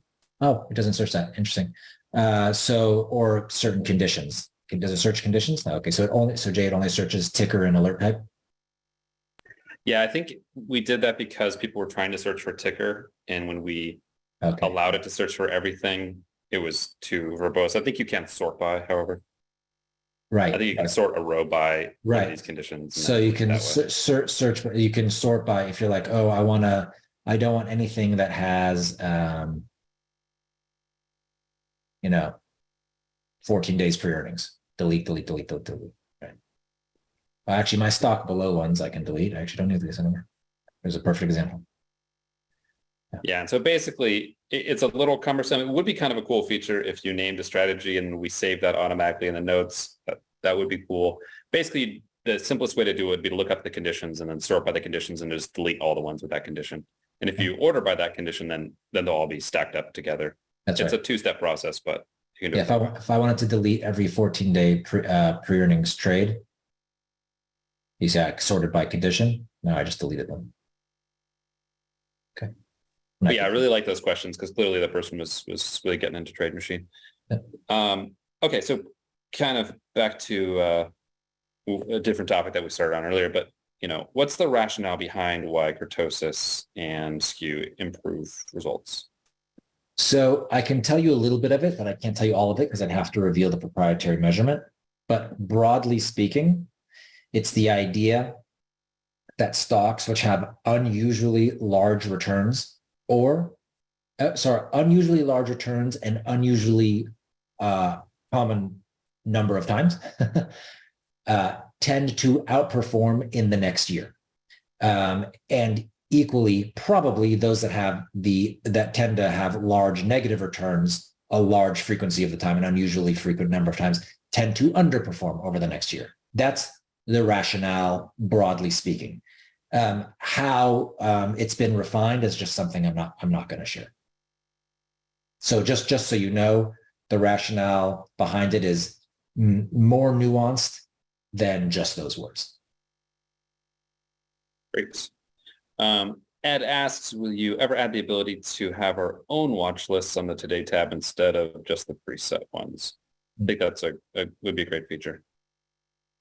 Yeah. So instead it would be something like here, and that'd be my portfolios, right? Like something like that. Ticker filter. Yeah, I think so. I do think that would be helpful. Same with texts from the Today tab alerts. At what time of the trading day do we receive alerts that have triggered? Is one message a day, or can we receive multiple alerts in the same day? I'll field that one. Yep. It starts running about 15 minutes or half an hour after the market opens, and then it runs continuously throughout the day. You will never get an alert for the same stock on the same conditions within one day, but you could, if you have some conditions set for a bunch of different stocks with the same conditions, you might get one on Apple and one on Amazon in the same day. But those will trigger as soon as they occur. And we have, a bunch of big servers running those constantly. We have hundreds of thousands of alert requests set. And we essentially just process them as fast as possible and get your alerts out as fast as possible. Typically things run about once an hour. So we kind of check them roughly 6 times a day or something like that. Okay. Damn, that QA list is just growing. Okay. Yeah, it's exploding. I know, and I'm gonna have some. I'm gonna have a 3-year-old that I'll have to get to at some point. But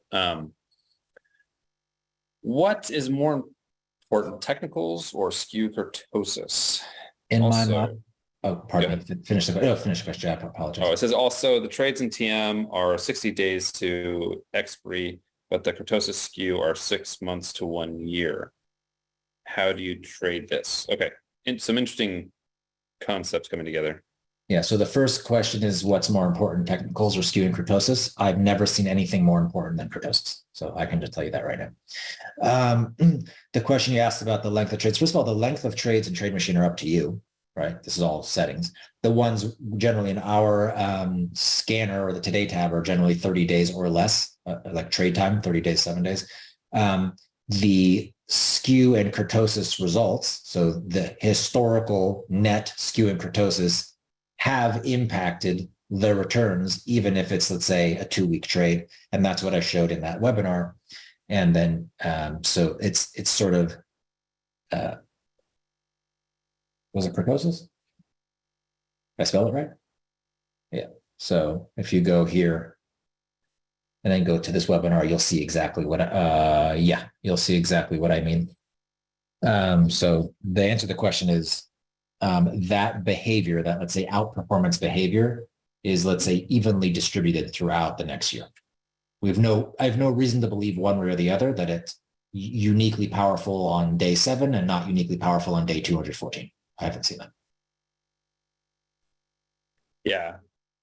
Essentially, like if something only occurred, if a stock hit some kind of 10-year low and it was very profitable, it might have taken 10 years for that situation to occur. But if you tested that and decided and found out that stocks that hit 10-year lows actually do extremely well, it doesn't, how that might be, they might do well in the next month or in the next year, but it doesn't really matter that it took them 10 years to get to that point. What matters is they're at the circumstance where you want to institute the trade, whether you're looking at 6 months or a year of data in the past, or whether you're looking at 1 week of history. That's right. Okay, watch that one live. Can we scan volatility where volatility is trending down in TradeMachine? We don't have a volatility scan. Scan. Okay. When a company has a black or white swan event, can TradeMachine pick it up and suggest a way to trade it going forward? Well, so you can test it. Yeah. Yeah. So one of my favorite things to test is to trade after earnings, right? But only if the stock, let's say the stock was up 25% or more, right? So I want to do this trade. I haven't even said what the trade is. Oh, sorry. All right. I want to look a day after earnings, and I want to look and hold this trade for the next 30 days, but only if the stock was up 25% off earnings. Now, what would I do? We could just make this up together. Let's just say I would get, I'm guessing this wouldn't work actually, but let's say I wanted to get long a call. I think this actually would not work over the last 2 years. Okay, well, in the NASDAQ 100, it almost never happens because Apple's not up 25% in a day. So let me change that slightly to so. So this is what I would do. I would just back test it. So I'm going through the NASDAQ 100. I'm saying for 1 day, if a stock is up 10% or more the day after earnings or off the earnings event for the next 30 days, if I bought a call, how would I have done? Well, we're about to find out. So it's happening very infrequently because this is the NASDAQ 100 and that doesn't happen that often, NASDAQ 100, but this is how you would backtest it. For example, in earnings. I think, Jay, do we have we actually have a technical open that has nothing to do with earnings. I'm almost sure we do. Yes. So if we say the stock was up 10% or more yesterday, I'm going to take off the custom earnings, I'll just say nothing special. So now I'm saying if the stock is up 10% or more in a day, I'll do the technical open again. Sorry, technical open. If the stock was up 10% or more yesterday, what happens if I get long a 30-day call, right? A 30-day call right afterwards. This is how you would test it. So I don't know if this is a good strategy. I'm just showing you that's how you would test it. You do technical open. You'd say the stock moved a certain amount yesterday, the stock moved a certain amount today. What do I do then? That's how you would test a white swan or black swan event. Yep, exactly. Yep, so you can definitely do it that way. How quickly does kurtosis change for a given ticker, i.e. what kurtosis period and levels do you find most useful? For me, it's been 1 year kurtosis, and the level is either above 1 or above 3. That's all inside this, a remarkable find in the Learn tab if you just type in kurtosis. But that's the answer. Brian asks, can a filter be added to options trades to filter out non-optionable stocks? And then there's that question, and then that says low liquidity, large bid-ask spreads, which we kind of touched on previously. Yeah, if something doesn't have options, it will just show something like this. That's not why it's happening for Apple. It's because Apple hasn't moved up 10% a day, but in a certain sense, you won't get any data. So I don't know if that helps answer the question. But.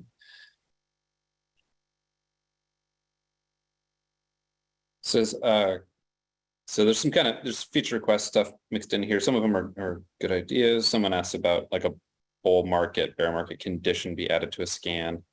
I mean, in a sense, you can look at a bull market, bear market condition through how the 200-day moving average has been trending versus the 50-day moving average or versus the stock. You can see what the sort of general trend in that stock has been. Yeah, it's interesting to think about it for the market. But. Yeah, you can also define, well, that's why I have this button for 2007, 2009. If you want to look at how things did during the great financial crisis, here you go. Right. I would, if you really want the great financial crisis, I would do the end of September through the end of March. This is like the barest of bear markets, not including COVID, right? Doesn't matter what I'm testing right now. I don't even know what I'm testing, but like this is, I would run back tests during this period, and that's how things do during a bear market. And if you want to look at a bull market, we had a pretty well-defined bull market from 2014, through, let's say, I'm going to get before the 2018 taper tantrum. So let's say June. Struggling. All right. There are only 30 days in June. All right. So that you could test during a bull market period here too. So that's one way to do it. And then you determine for yourself, are we in a bull market or bear market? So that's what you would test. Yeah. And you can now download those trades once it's done with these, portfolio back tests. So yeah, you can download all of them. Those are essentially fixed points in time, more or less, and you can define your own bull and bear market. It takes a little extra work, but you can piece those together without too much effort. Yeah. The more effort you put into your back test, hypothetically, and I believe this, the better your trading will be, right? You saw that with that silly little Microsoft example that I was just messing around with, and all of a sudden we found something that was terrible, and all of a sudden it returned 250%. Well, that's because I added closing rules and open rules and timing. So, work the back test type. Work it. Yeah, totally. It says, is there a way for me to report on the current kurtosis level for a given ticker at a moment in time? The answer to that is currently Pattern Finder. And Pattern Finder for sure. Right. We're going to add that to TradeMachine very soon. Yes. So for Pattern Finder, it's actually super easy. So we're looking at, I don't know, ticker Schwab, go to financial stats, skew and kurtosis. Right. Okay. In TradeMachine, you can't, we're going to have it in there soon, but for now, what you do is you go to Ask GPT and you say compare, I don't know, you compare NVIDIA to the market. I don't want to do NVIDIA because too sick people get angry. Compare AMD to the market. It'll run through our little algorithm, hypothetically. Okay. So this is 3.56 years. That doesn't matter. You're looking at the last year. And here's the upside kurtosis and the downside kurtosis. We're using the net kurtosis. So 5 minus 7. So this would have negative kurtosis, for example. Same thing with the skew. Great. I know this is a TradeMachine webinar, but you also mentioned Pattern Finder. My question is, if we have saved a watch list of 25 stocks, I would like to see in a list certain things like kurtosis and skew, among other things. I get how to find candidates and screen for them and to create alerts. Sometimes I just want to see my list's current metrics. Does that make sense? So what you want to do is you go to stock screen, create a new screen. You want to, you want to import a watch list. Do you remember how to do that, Jay? There's definitely a way. Oh yeah, to do it, filter by ticker. Is that what it is? Thank you. Yeah. Oh yeah, that's right. So yes. Okay, cool. Yeah. So you enter a list of tickers here, right? So let's just do the Magnificent Seven. You have your own list. Okay. So let's just say your list was Apple and Microsoft and Tesla. Okay. And you don't want to screen. You just want to see information, right? So you go to proprietary characteristics. All you do is you select all values. It's not screening it. It's just going to tell you what the values are, right? Then you go down and you can see for the stocks you're interested in, here's their kurtosis and skew. You're not screening. You're not saying above or below. You just want to see the values. That's how you do it. There is a way to do it with the watch list, and I actually don't remember how to do it. But yeah. So that's how you do it. There's some relatively new watch list kind of import export functionality. Yeah. But if you go to ticker and do it that way, copy and paste your tickers, that's how you do it. So this is for any metric in Pattern Finder. Just click all values. That's what all values means. It means I'm not screening. I'm just showing you what the values are. That's how you do it. Yeah, I think on the watch list tab, you can kind of go the reverse direction. It'll pump the watch list into your ticker list. Okay.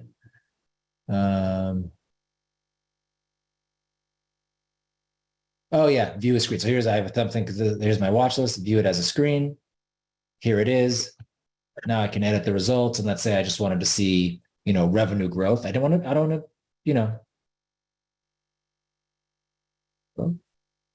okay. Let's say I want to see the 1 year annual revenue growth. But I don't want to screen on it. I just want to see it. So I just click all values. And now all of a sudden, here's my revenue growth for the stocks that I'm interested in. So that's how you do it. Great question. And that's the answer. Thanks, Jay. Cool. Nicholas asks if there's a way to see yesterday tab that shows what triggered from the today tab. I think we certainly could include the way we do in the technical breakouts. We show stuff in the last few days. We certainly could include, we could say yesterday next to when something triggered on the today tab. Right now for options trades, we only show things happening today, but on the thing down below, it shows the last few days, the technical breakouts. So that says 3 days ago. We could certainly add something like that to the today tab. That might be helpful. Because oftentimes the trades last longer than, it's not something that has to be traded that day. You could trade the next morning and it'd be fine. So right. I think it's a good suggestion. Okay, I'm going to take a quick break, bathroom break. We'll be right back. All right. Hold on. Let me do this. After all, I am a CEO. Okay, be right back.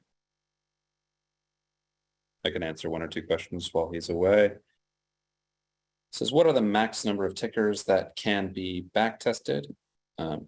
I believe currently this is going to be changing as we are just releasing a much sort of a more robust infrastructure for TradeMachine. It's been a big project from our engineering team. For Platinum, I think Platinum is currently 200. Platinum will be going to 500. I think for Pro, I think we're currently at either 50 or 100. If you just get a list of S&P 500 stocks and plug it into the portfolio, you'll see the limits, but Platinum has the most that you can test. Step live. Let's see here.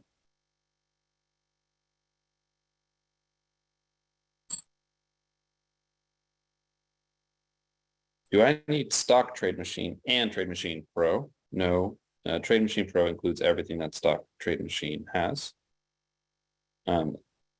Format is slightly different, but there's nothing in stock TradeMachine that's not in TradeMachine Pro.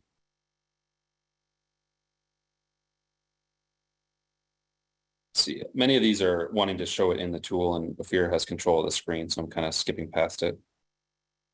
Let's see here. Yeah, you'll notice in some of the strategies it says QA in front of it. That's kind of a legacy of the way that we were doing the scanner. QA was just a little indicator that it was tests that we were doing in-house. So QA basically means it's a CML scan. We'll eventually get around to changing those names, but you can just ignore the QA in front of it. That's right. I was just answering a couple easy ones. I will need to hop off for a couple minutes myself. Sure. Of fear. Let me ask another question. Please show us how to chart skew and kurtosis in TM. Actually, that's coming soon. It's actually not chartable yet, but that's kind of coming in the next batch of features that we're putting out. Let's see. Is there a way to turn off the data box on the charts, or at least be able to move the data box away from the current price? I find the pop-up data very annoying. Yes, for sure. There is a way. It's a button. Let's just look at an Apple stock price. Just get long stock. Okay, this is a nothing backtest. Just get long stock. I just want the chart to show up. I don't know why it's doing a triangle. I want it to be stock. Thanks. Okay, I'll show you. Okay, so blah, blah, blah, blah, blah. I think you can.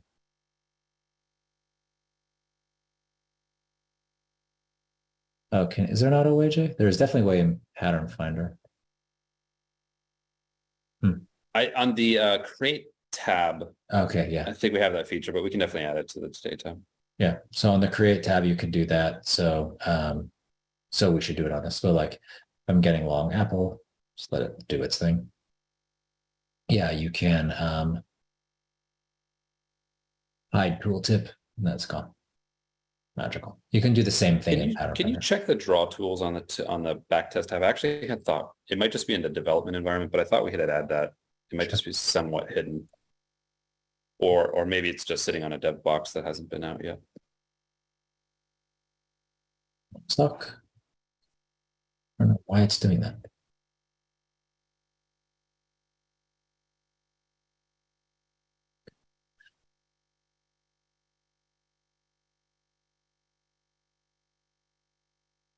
No. Okay. Yeah.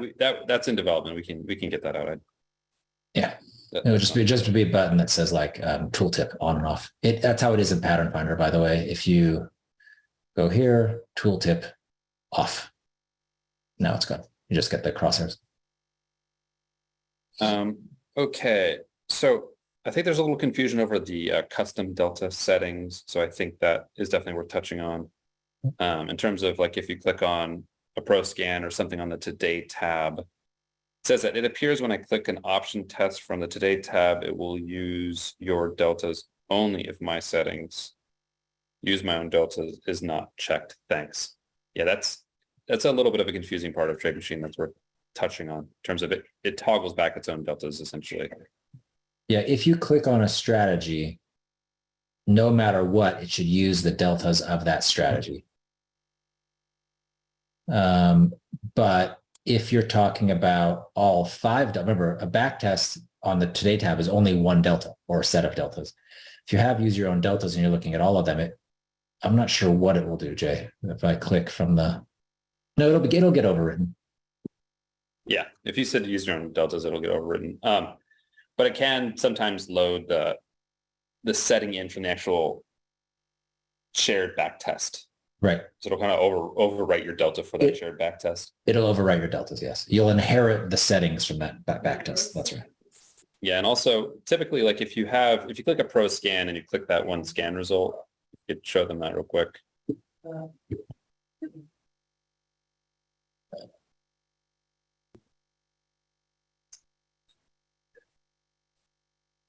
And then go to here. This is something you'll notice there's a comma after the ticker. Yeah. And that says, hey, we're going to use a list of tickers, only use the middle delta in our custom deltas. It's kind of a funny little hack in order to get the results. Yeah. So this is showing the 50 delta call because my middle one is 50. If I change this to 40, oops. I change this to 40, it's going to inherit just that 40. When you put a comma, it only does the middle one because it's expecting multiple tickers. And if you do multiple tickers, it's just going to use this delta or this. Yeah, and that delta actually changed when Ophir clicked the pro scan. It actually kind of overwrites the deltas that you have in there to use its own deltas from that scan. That's right. So Yeah, that's what's happening. It could be a little bit confusing. Also, if he removes that comma, then instead of using just that middle delta, it'll use all of the deltas. No, If you have that checkbox checked that says use custom deltas. Right. So that's, yeah, it's kind of a, idiosyncrasy to. Well, if you say don't use my deltas, it will show 5 deltas. It'll just be the ones that we set, which is 90, exactly. 60, 50, 40. Okay. So if I'm going to have to go take sure. care of something with childcare in a second. Sure. Last question before I hop off for a minute is, sure. Please explain if you're looking at a swing trade for 3 or 6 months, a buy on Pattern Finder. You can get very different results when you look at 9 months, 18 months, 3 years, etc. What periods would you tend to use for your trades given all the different results? Same question for running back tests in TradeMachine. So for charts, you can leave, Jay. I got it. For charts, I like to look at long periods of time, right? Long term, kind of medium term, and short term. I like them all to agree. If something disagrees, I like the shorter term ones to agree. So like the medium term and short term to agree, and I'll let the long term one not agree if I want, right? So this might be a good one. Well, these all look good, but that's the answer to that. In the back tester in TradeMachine, essentially I would just back test what I'm looking for. But if you're looking at a 1 week trade and you want to know like how was it done recently, I want it to have worked like the last 6 months or a year, and at least like the last 3 years.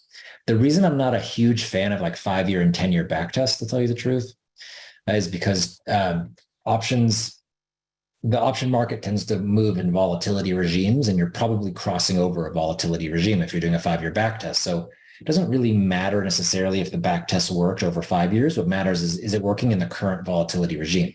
So, well, how do I know if it's working in the current volatility regime? Well, look shorter term, like look 2 years, 1 year, 6 months. That's my answer to that. All right, I'm going to go to QA. Hi, Ophir. Hi. Good afternoon.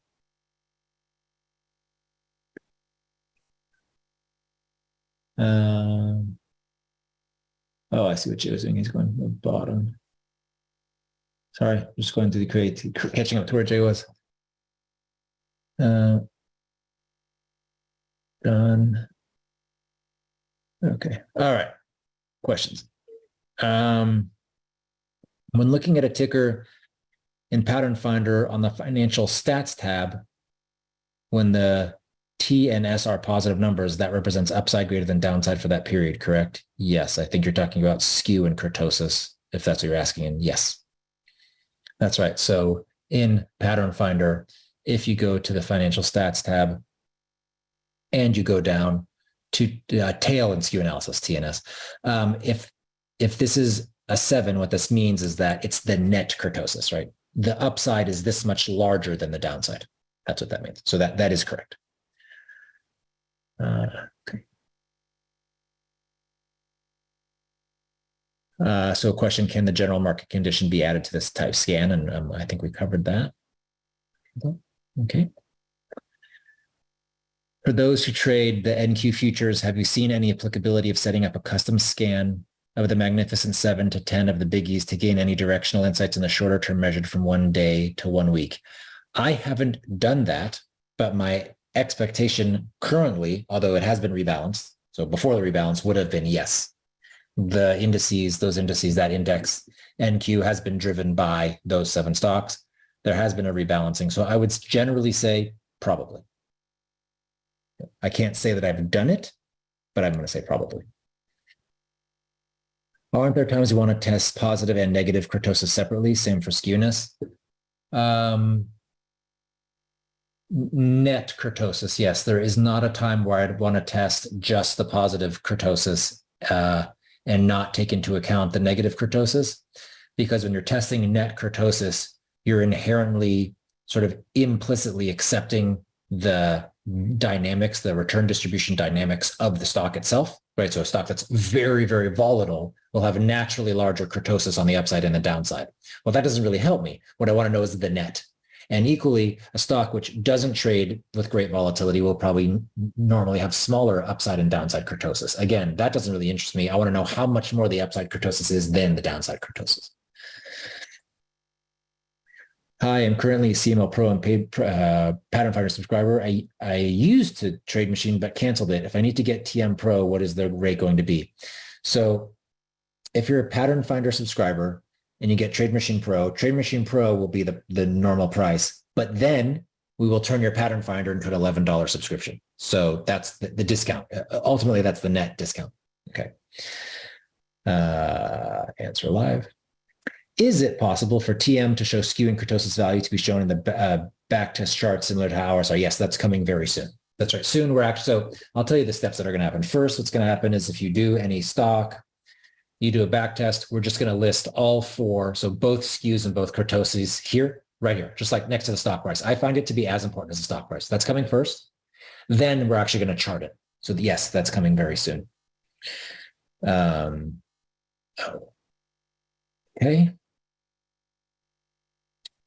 Done. If you have time for people under on concept, how would a stock look on the chart if it's if in kurtosis or skew? If you have time for people unclear on the concept, how would a stock look on the chart if it had skew or kurtosis? So in the way we measure it, my guess is no human being would be able to tell the difference. Yeah, that's how confident I am in the algorithm that I've written, that you actually wouldn't be able to tell. Now, if you're doing standard skew and kurtosis, so like what you would learn in a stats class, if you saw something with very large kurtosis, you just see a lot of volatility, big moves that would make it essentially leptocritic.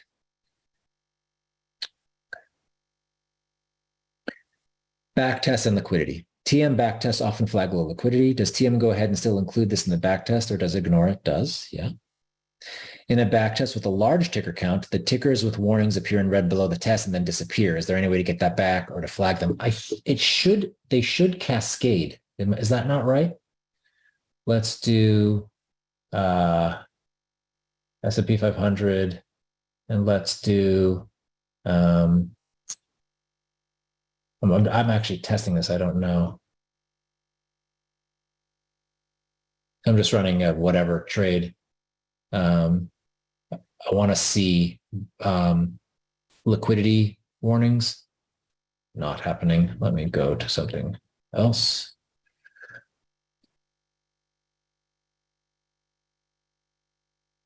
And does Ophir have a lot of custom strategies? He does. Let's see what we get.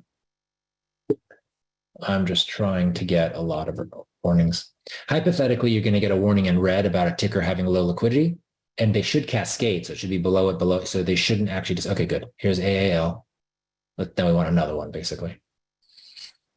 Yes. So it's cascading. AAL, AAP. So they should stay there.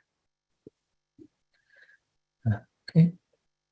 Is there an easy way to change the scale on Pattern Finder from standard to log? Yes, absolutely. You go here and you go linear or you go log. Okay. So on Pattern Finder, there's a linear and log button. And that's how you change changes really easily. I feel like I'm getting the easy questions. I've seen positive numbers for downside kurtosis and skewness. What does that mean? A positive number for downside kurtosis is correct. Kurtosis can only be a positive number. So so you can think of kurtosis as always positive or always an absolute value. So what you want to look at is the absolute difference between upside and downside. So downside kurtosis should be a positive number.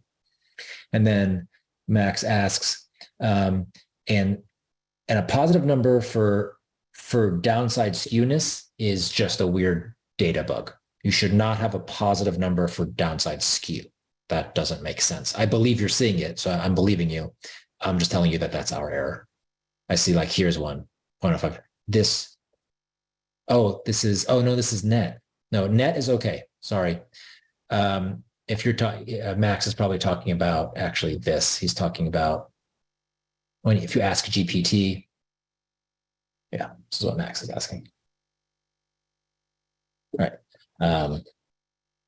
Compare to the market.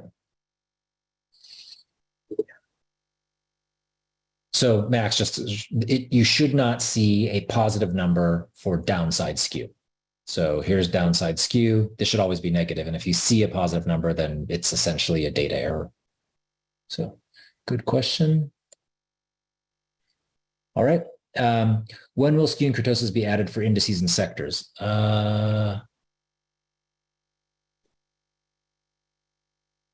don't like the average skew and kurtosis. That's interesting. So in Pattern Finder, we have sector and industry strength.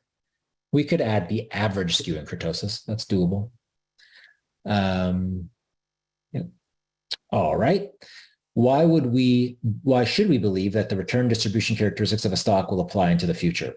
It's a fair question. And the only way you can try to believe it is to look at the past. Has it been predictive of future returns? And it has been. If you don't believe it will repeat, then that's okay. Then you wouldn't believe it. You know? Is there a different way to look at Pattern Finder on mobile? Have a hard time figuring it out. No, Pattern Finder is just not mobile friendly. So I'll just straight up, no bullshit. It's not a mobile friendly application. It's a good question. But, okay. Is Pattern Finder included in TradeMachine Pro or CML Pro? Pattern Finder is not included in either one of them, but it is, if you're a TradeMachine member, TradeMachine Pro member, Pattern Finder is $11. And how do you get that? You email support and they will get back to you and give you a special coupon code. Reasonably often, when I load charts in Pattern Finder, I get price on a very compressed y-axis. I think it's trying to normalize the whole chart to capture prior highs. Could we start setting where the chart auto-adjusts to present near-term, long-term? So you can do that by switching between log and linear. I think you can also do that by zooming in and zooming out, but you can. Oh, yes, you can. Yes. So I'm using my mouse wheel. So as I zoom in and zoom out with my mouse wheel, notice how that's at 50. Then I zoom out, it's 55. I zoom out, goes to 60, 65. So 75, 80, 85, 90, 105. So that's using my mouse wheel to do that. But I would use the linear and nonlinear. Okay. Is it true that the greater the kurtosis number and or skew, the greater the chance for higher returns or wins versus losers? That's what we have shown using our proprietary skew and kurtosis, in particular our proprietary net skew and kurtosis. That's what we've shown in the past. Yes, that's right. What about a scan that recognizes when a skew or tail goes from positive to negative? Yeah, you mean like, kurtosis was negative 1 month ago and is now positive. That could be interesting. We don't have that yet. Okay. I'm visually impaired, can't see much on a white background. Do you have a dark mode? We should have a dark mode pretty soon. I think we have it in TradeMachine, no? Yes, TradeMachine there is. So you click on the moon and then you get dark mode. So if you're asking about TradeMachine, then yes, that's how you do it. Okay. Could we see kurtosis skew on the Pattern Finder chart, maybe in a data box? Okay, do we not do that? Okay, yeah. So you're saying skew and kurtosis like in the tooltip or something? Let me turn the tooltip back on. Yeah, I think we could do that. Soon enough, you're going to be able to chart skew and kurtosis, and I think it will solve the problem. Is there a lazy person's way to get trade recommendations of either good long-term stock buys or options trades? Asking because all this is going way above my head. Yeah, I mean, I don't want to call you lazy, but the lazy way would be to go to the Today tab. Go to the Today tab, look for the group of stocks that interest you the most. Let's say the NASDAQ. I'm just going to say the NASDAQ 100 just because they're usually liquid. And then, so come here every day, go to the Today tab. There's nothing on the Today tab now because it's a weekend, but in weekdays, you'll see all of them. And if you're only interested in certain ones, then you would go to Set Today tab alerts. Like these are the ones I'm interested in. This is super lazy, not meant to, in a denigrating way. It's super easy. I'm just getting emails of the things that interest me. So yes, there is a super easy way. This is how you would do it. And I don't think you're lazy. I just think you're looking for something to make your life easier. You showed a credit put spread that had no losing trades and said one had greater return than the other, but the other one had a greater credit received. Isn't that a mistake in the data retrieval process? No, because the amount risked increases as the width of the put spread changes. So even though you're receiving a greater credit, you're also risking more. And the trade-off between amount risked and amount received has made the total return worse. As part of the scans, is it possible to only include results with weekly options? We don't have that right now. We've been asked, so we can work on that, but we don't have that right now. Can TM help us find good prices on options? A TM backtest has tiles that show the individual trades. With options, it lists the options trades delta and IV. Is there any way to use the options IV in the backtest? So you cannot use the IV in the backtest. No. I'm noticing that 14 days before earnings, the pricing of options can really change. So it depends on which options. So a part of the change in options before earnings, the options change more slowly if you're just looking at the Vega. So the amount due to volatility, that's kind of the trick. And we have you would want to go to the Learn tab and to understand that. So I think it's under pre-earnings. Yeah, so yes, pre-earnings on calls. I'm trying to see where I get really into it. Is this it?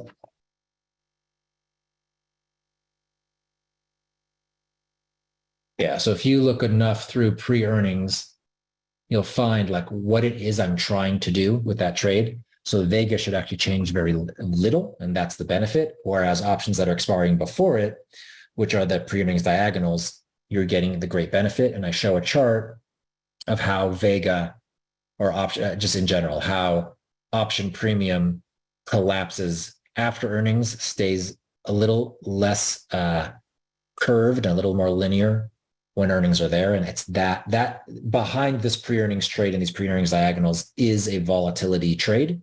It's just that it's much easier to convey that to non-option professionals by using the dynamics implicitly. So you are doing that. Now, it is not, TradeMachine cannot help you find good option prices on options. And I think by good, you mean liquid markets. And no, you cannot do that. Okay. I think I just got 3 Amazon deliveries at once. I don't think the delivery driver was happy. Okay, sorry. In the backtest, if one places a 40% profit limit and it hits the profit limit before the 30-day expiration period, does the backtest model this exit versus waiting for their 30-day roll? Yes. When you have closing rules in TradeMachine, they're all or, right? If this happens, or this happens, or this happens, or this happens, close. So any of those. So it's an or. Okay. When you're using technical opens, it's and. So the stock price is above the 50-day moving. The stock price is above the 50-day, and the stock price is above the 200-day, and the kurtosis is greater than 1. They're and. So opening is and, closing is or. Okay. Based on your analysis, does RSI result in better results than Bollinger or MACD? So one of the most powerful technical I've seen, I'm not talking about return distribution characteristics, is actually RSI. And we have, in particular, I have a special kind of thing I look. It's actually, I found that if the RSI is below 25, that is one of the, if not the strongest technical measurement I've found for something that's oversold. That's what I found in my own analysis. I didn't do it enough to write a paper on it or something, but yes, I found a very, very low RSI, even lower than what people consider oversold, and a very, very high RSI to be pretty good measures. In particular, a very, very low RSI. A high RSI can persist, actually. So, okay. All right. Can you add, or are you planning to add the PSAR to the technical indicator list for backtest? We're probably not adding a lot of technicals to this list because I'm finding that most technicals and many technicals simply don't work. It's just kind of grinding your head.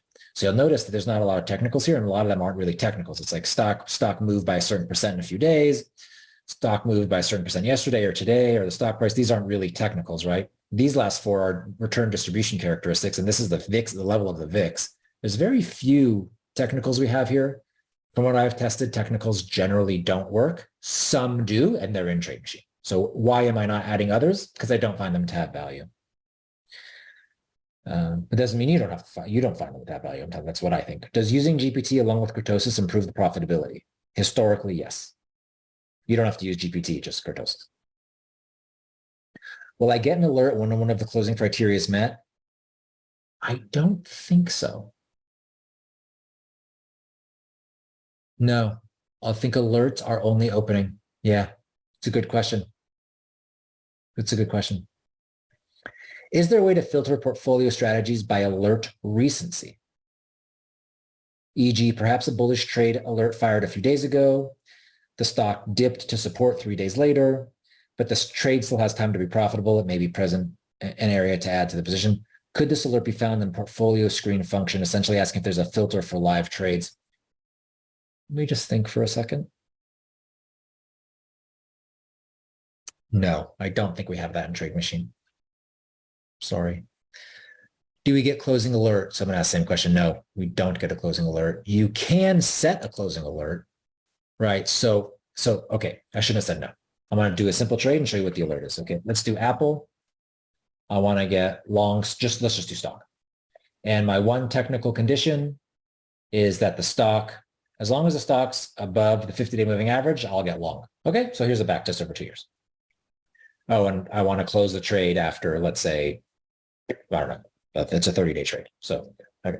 So every time Apple is above the 50-day moving average, I'll open a trade, I'll hold it for 30 days, and then I'll check again. But let's say I had a technical close, which is that also I want to close if the stock price goes below the 50-day moving average, right? Okay, so that's this back test. Okay. And it's like, oh, I want an alert. Sure. So you go to alerts, you put in Apple. It's a technical alert.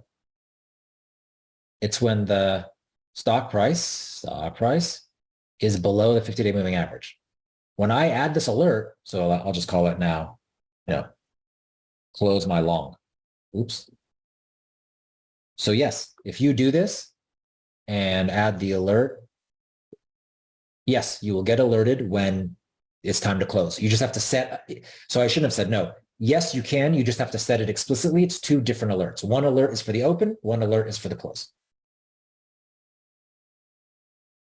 In that rule set, you just pointed to the 4 rules, did then take the closing price, option price at the end of the day, or in other words, what is determining the price you get when closing? Yes, so very good question.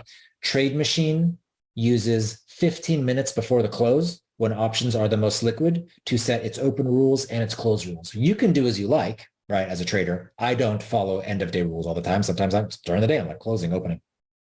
But we had to set a rule if we're going to have a back tester. So the rule is very rigid. 15 minutes before the close, we're checking stock prices, we're checking option prices. That's when there's the best liquidity. And that's what TradeMachine is using for its triggers, open and close.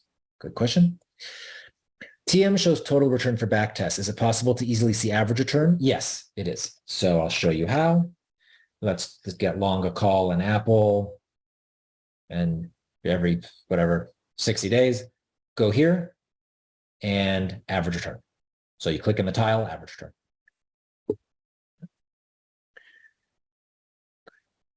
TradeMachine uses prior night's closing prices. How do you account for gap risk when performing back tests? So we don't really need that. So if you open yesterday at 12:45, or depend, 12:45 Pacific, 3:45 Eastern, and then you close tomorrow at 12:45, right? If there was a gap, then that back test includes the gap, right? So it's automatically accounted for. We're doing nothing unusual as long as you use the same time every day. And that's why we use the same time every day. And how do you account for it in your portfolios? Well, that's personal. How do you risk manage? Technical open close logic. Okay, technical open and technical close use and logic. Is that correct? Technical open uses and logic. A technical close uses or logic. It's a good question. Does the backtest algorithm test the position against closing rules minute by minute every hour? No, it checks it once a day, 15 minutes before the close. These are great questions, guys. I really appreciate them. I'm subscribed to Pattern Finder. What is the TM cost? So TradeMachine, I think I have a special right now for TradeMachine Pro. I literally don't remember the URL. This is the URL. Let's see. Okay. I think I've lowered the price to 149.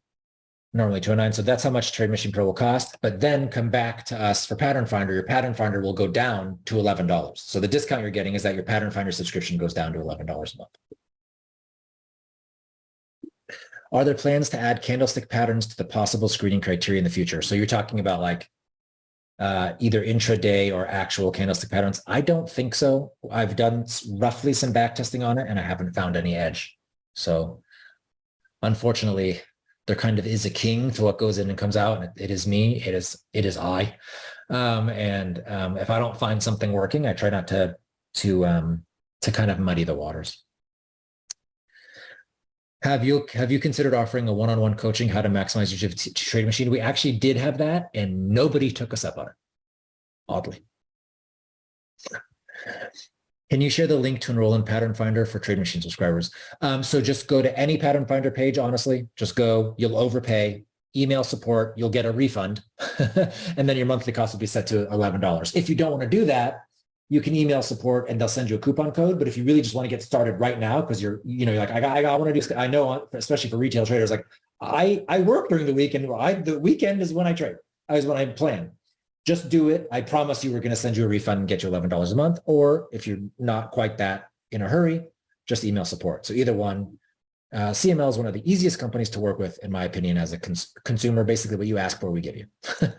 So thanks very much for your time today. Please excuse if you already covered it. I joined late. But can you work in a few brief examples of how you've leveraged the AI features recently added? Yeah, so it was the AI that allowed me to discover the skew and kurtosis dynamics, these proprietary dynamics that I found. I did need help with writing the code that quickly. And so in one way you can say, well, I did a year's worth of coding in a month, but that's not really the case, because if I couldn't have done the year's worth of coding in a month, I wouldn't have done the year's worth of coding. I just never would have happened, right? I couldn't have done that project. It's too big. I'm running a company and I don't have time to code that much. So in my opinion, the AI has therefore allowed me to find this discovery. That's what I mean by it enabling me to do it. So I hope that's a satisfactory answer. How do I read a private answer? Can't click on it. Huh. I don't know. It's very possible that if there's a private answer, I was just clicking to say that I've already answered your question. Otherwise, please feel free to ask Q&A again. How does one get the platinum version? Yes, to get the platinum version of TradeMachine, which is this, whatever your cost of TradeMachine is, whatever it is, it's just 12 times that.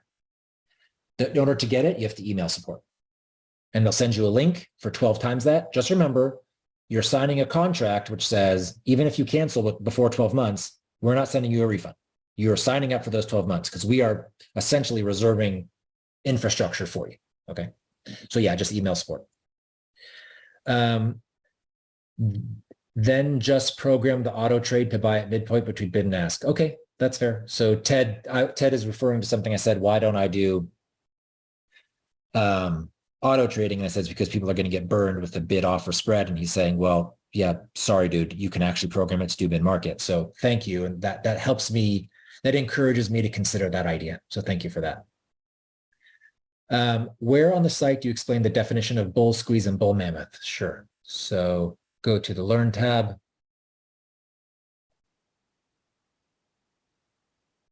Technicals in the CML mammoth model. This is how. And then for the squeeze, ATM squeeze. Okay, so the Learn tab is really the answer to most of your questions. It's my pleasure to answer them, but that's how you do it. Okay, can we see near term of the Today tab, e.g. recently triggered earnings trades? So I think Jason was talking about that. What we have at the bottom of the Today tab, sorry, just let it load. We actually have this 2 days ago, 3 days ago for notable technical breakouts, notable technical breakouts. So I think we could actually do this. So, some of these are kind of feature requests. The most pressing feature request that's going to be done is on the backtest tab, you're going to have 6 month skew, one year skew, 6 month kurtosis, 1 year kurtosis right by the stock price. And all of these on the Today tab are also going to have a little like lightning bolt if they satisfy a certain kurtosis requirement. So that's coming, urgently in the next few weeks. And then the other stuff we'll see. But this is one way I think we could satisfy what some people are asking. It's basically an infrastructure we've already built and we just have to add it to these. So if we've already built it, it's much more likely it's going to happen. I asked what determined the closing price when a trade is closed, what time of day. So the timing of day is 15 minutes before the close, and the type of close is how you choose it. Market price, buy on the offer, sell on the bid, halfway between bid and market, and then the mid market. And if those three things aren't totally clear to you, that's okay. You click on what is execution fill type. It'll take you to the help tab. And so this is the answer. It's at 15 minutes before the close. And like, what is the fill? It's based on it's how you select it. Okay. Allow me to pitch my product. Okay. Yeah, select. Okay. Will Fears request CML have live trading sessions a few times a month? I'll think about it. I think it might be interesting if we had live trading with members. Like we so community, just so you guys know, if you go to community, so you go to community, it's worth it. It turns out that you have to agree to the code of conduct every time. And I'm really an asshole about this. If you are denigrating people, I'm just going to blow you out. Don't do it. There's enough rudeness and disgustingness in the world that I just don't want it in the company I'm running. And it's not a democracy.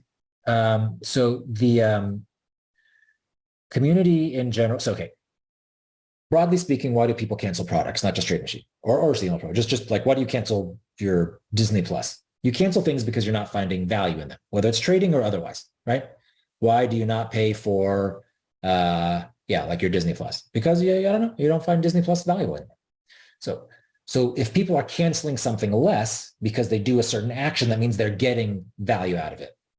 The cancel rate in TradeMachine and CML Pro is so unbelievably lower for those people who are in community that it's almost like we're running two different companies. Like we're running a company that doesn't have a community on the side, blah, blah, blah, blah, blah. And we're running a company that has community. There are probably 10 times more people in community than you see writing, because 90% of people in community are kind of ghost, which is perfectly fine. They like to just read. They're reading, they're not posting. But anyone who's in community, your cancel rate is like 90% lower. So why then does that mean you should use community? It sounds like I'm just pitching my product and I want you to cancel us off. No, I'm telling you, people cancel products like TradeMachine or Disney Plus because they cancel them because they don't find value. People don't cancel because they do find value. That means people in community are finding literally about 10 times more value in the products than those who are not. Well, if you're trading, what is value? Profit and loss, right? I mean, Disney Plus is something else. I enjoy the shows. I don't enjoy the shows. I have time to watch TV. I don't have time to watch TV. Trading tools, it's simple. It's helping me make money. It's not helping me make money. Well, if I'm telling you that people who come into community have a 90% lower cancel rate, that means they're seeing 9 to 10 times more value. Well, wouldn't you want 9 to 10 times more value out of your trading tools? Forget if it's TradeMachine, just in general. Join community. It's free. Like it's literally a part of your thing. Okay, why did I bring that up? We are upgrading community. Alex is still working on it. It's in development. It's actually in alpha. It's ridiculously faster and easier to use. And then it will be an iOS app and an Android app if you want. You don't have to. Okay. So that was all because Sam asked about having live trading sessions. So now I'm getting to that. It would be interesting, not if I ran the live trading sessions, but if in community, people were doing live trading sessions together. That would be really awesome. So I'm not sure I will be doing live trading sessions, but once community is upgraded, which is very, very soon, Alex is actually just on vacation. That's why it's not out. He gets to have a life too. I think a lot of things are going to be possible. Long answer. Do you really negotiate, or does the market's ask price move to what your entry price is? So when you're doing this in a market,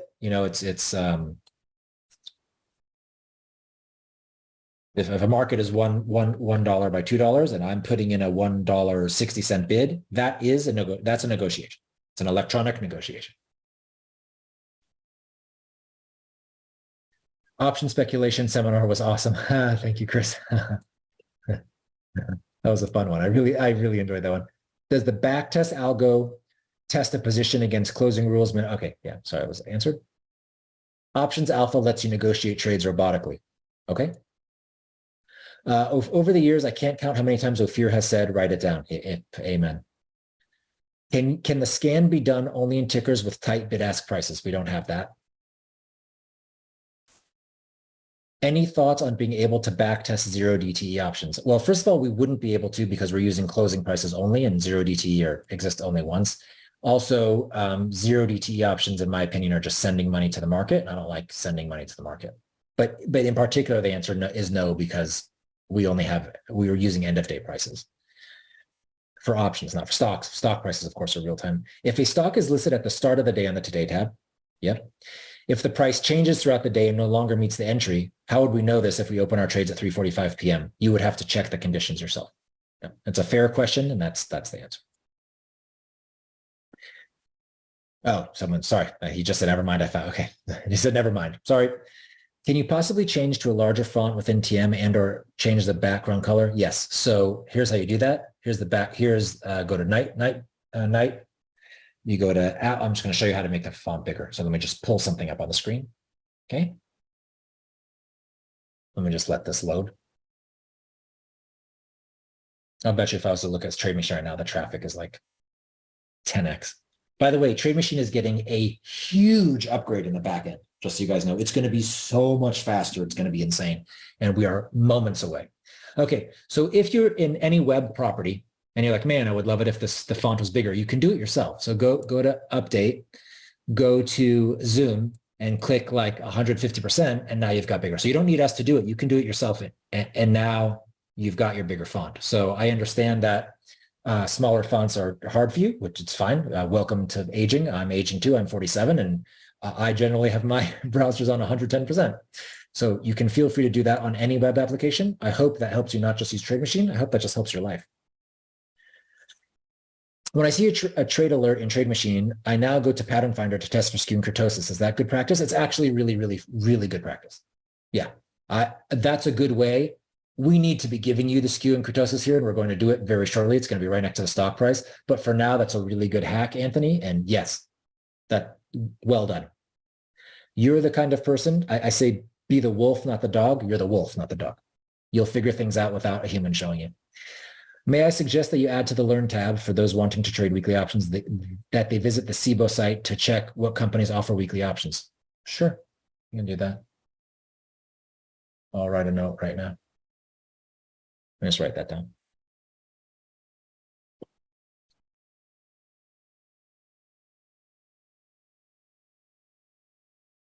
Okay, I'll tell Mandy.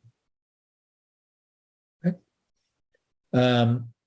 So how do you know you are selecting a liquid option? You don't. You go to trade it and see if you can kind of manifest your trade anywhere near mid-market.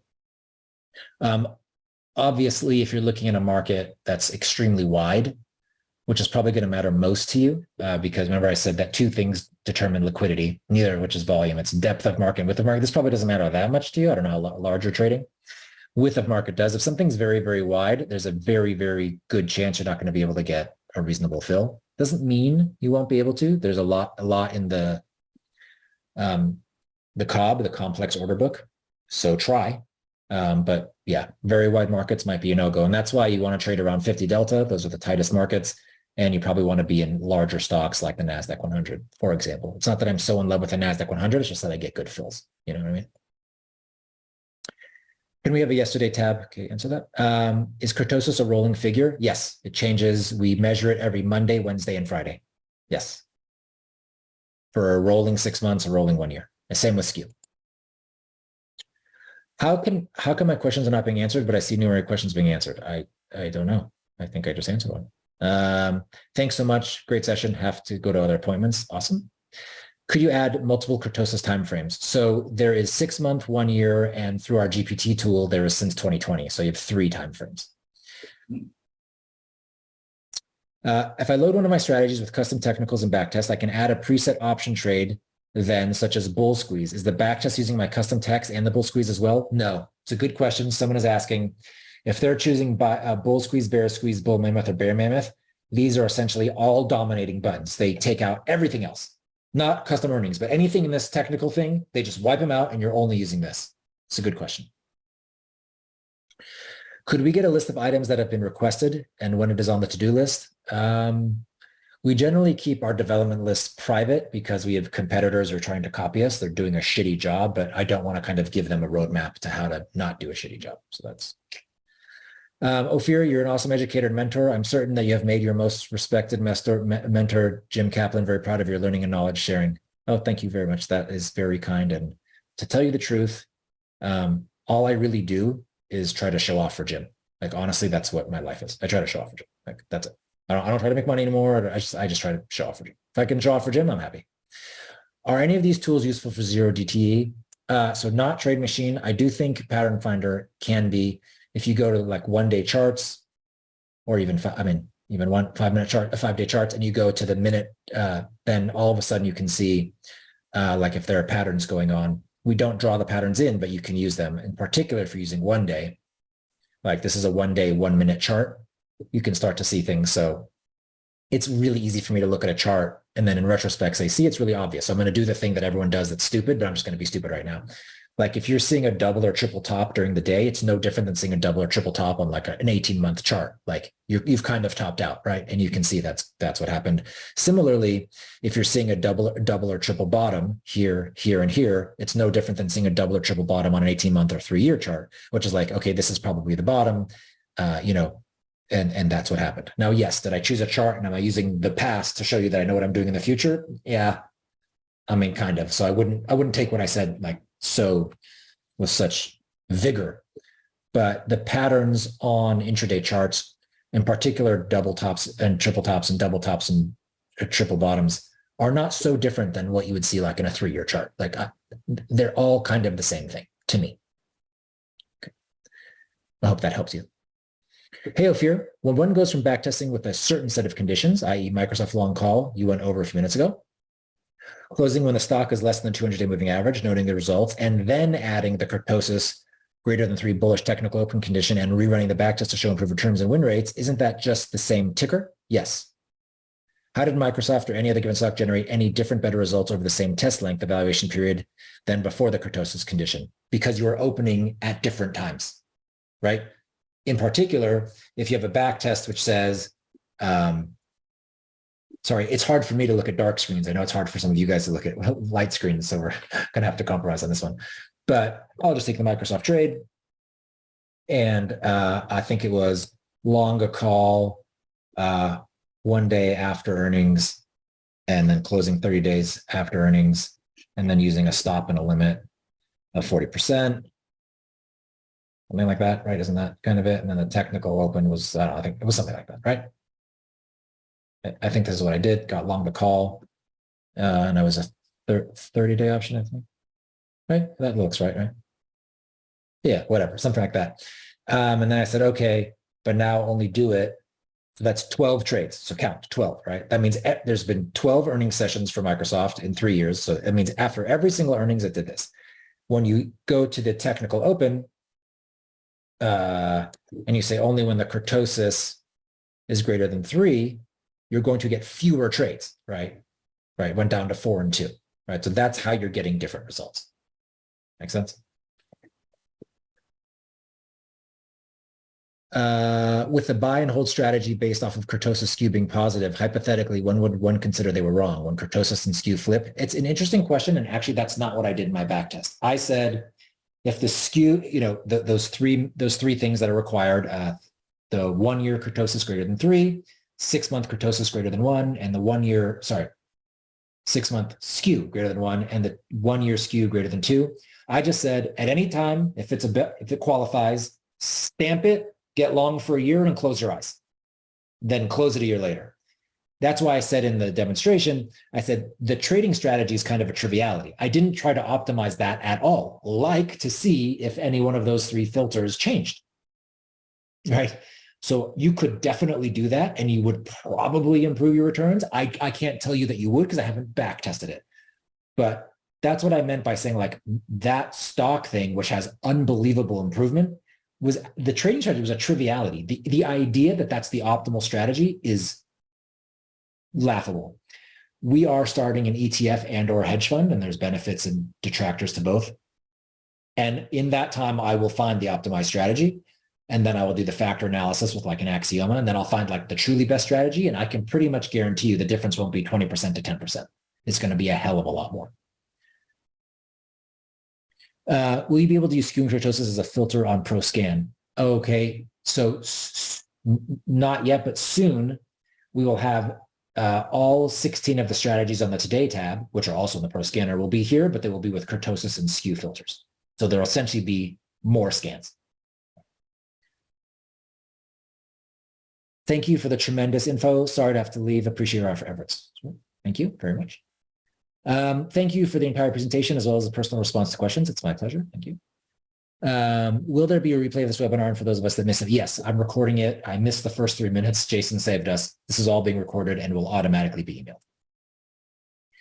Can we get a closing alert when triggered in TradeMachine? Yes. So set your closing alert. So let's say your closing alert is when the stock dips below the 200-day moving average. Just for example, say your Apple technicals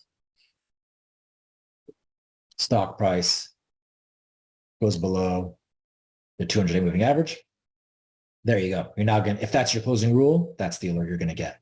You will not get an alert if it's a stop or a limit. Those we don't have alerts for. Okay. Done. I'm really confused. Why aren't my questions being responded to? Not sure. I forgot how you showed the different delta choices at the top for any given symbol. Sure. Yeah. So you go to backtest tab. Let's just do something stupid with Apple and buy a call. Okay. I'm not doing, this is not an idea, right? So this is going to show, it's going to show a bunch of deltas. Take out the comma. So 90. TradeMachine community is one of my favorite communities. You guys are relentless when you start finding something that works for you, which I appreciate, because when you find something that works for you trading, you should be relentless. So I can tell because this TradeMachine is not normally this slow. So here's where you would do it. So you say, so okay, just to remember, it's 90, 60, 50, 40, 25. And you say, no, I don't want that. I want, 60, 50, 40, 30, 20. So type it, or 70, 50, 40, 30. So you type it in, save, and now it's going to be those. And even further, if you want to do multiple tickers and it's only going to choose one delta, it's going to choose the delta in the middle. So now if I do multiple tickers, there's no ticker in Microsoft.amd, so it's going to be a bug, an error. Okay. Now they'll all be 40 delta. So that's how you do it. Okay. How do you interpret the net skew and net kurtosis if they are almost netting to zero? That it's just not that good of an opportunity. That they're not giving a lot of information. So it's like, why is that NAN? Oh, because I put it here. Yeah. So yeah, it's just like, remember what we're looking for in trading is we're looking for outliers in whatever we're looking for that meet certain criteria. If they don't meet that criteria, it's just kind of a pass. So while there are truly a billion trades you could take a day, I mean, there's probably three to five that you're actually looking at. And that's because they meet those criteria. It's no different with skewing kurtosis. If it's near zero, they're just not saying very much. That's all. I stepped out for a minute, so if covered, never mind. I'll see it on the replay, but spend a minute on the Create tab.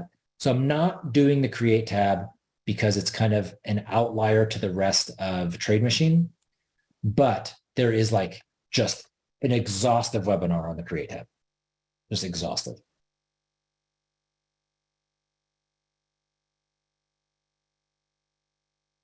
Right? It is exhaustive? No? Let's see how long it is. Yeah, it's... Well, that's not that exhaustive. It's 7 minutes. Okay, 7 minutes. 7-minute a video on it. Go to the Learn tab, type Create tab. It's just a very different part of TradeMachine. Pattern Finder, Baidu shows kurtosis. Okay, let me just do it with you. We'll just look at it together as a community. If I go to Baidu, financial stats, go to skewing kurtosis.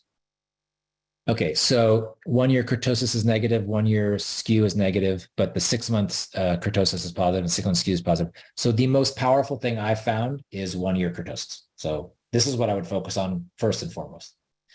Then I would look at these two, and I would want this one to be over 1, and I want this one to be over 2, and they both fail. So as far as I'm concerned, these actually agree. They're all failing. The idea that the 6 month measures are positive and the 1 month are negative, it probably means Baidu's having some kind of large up days, and it looks like over the last 6 months it has been. So that's how I would interpret it. The 1 year kurtosis matters more to me, significantly more. Is there a way to change the default RSI period? Yes. Not the default, no, but you can change it. So in the technical open, you want RSI. There we go. Instead of, so 14-day that's a normal RSI. That's what when people talk about RSI, they're talking about the 14-day RSI. You can change it to whatever you want. But there's no way to actually change the default. You have to change it by hand. Can you possibly change to a larger font size within TM and or change it?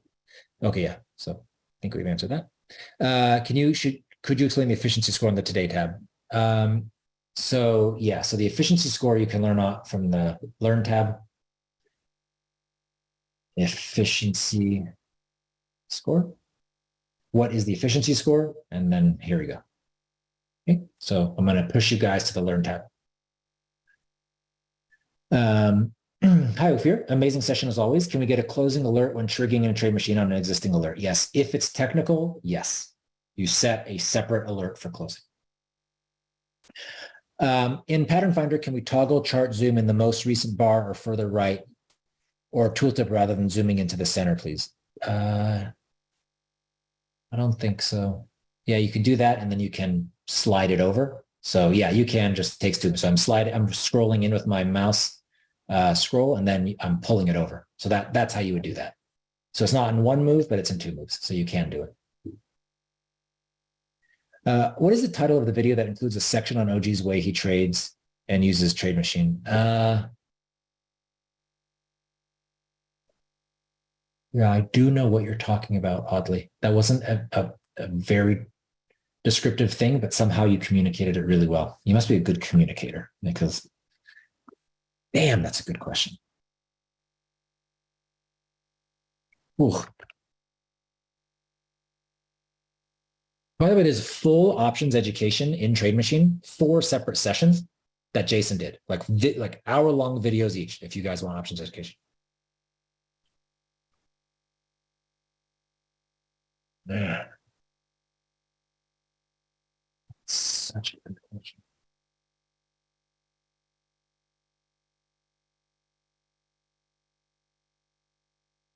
Is this it?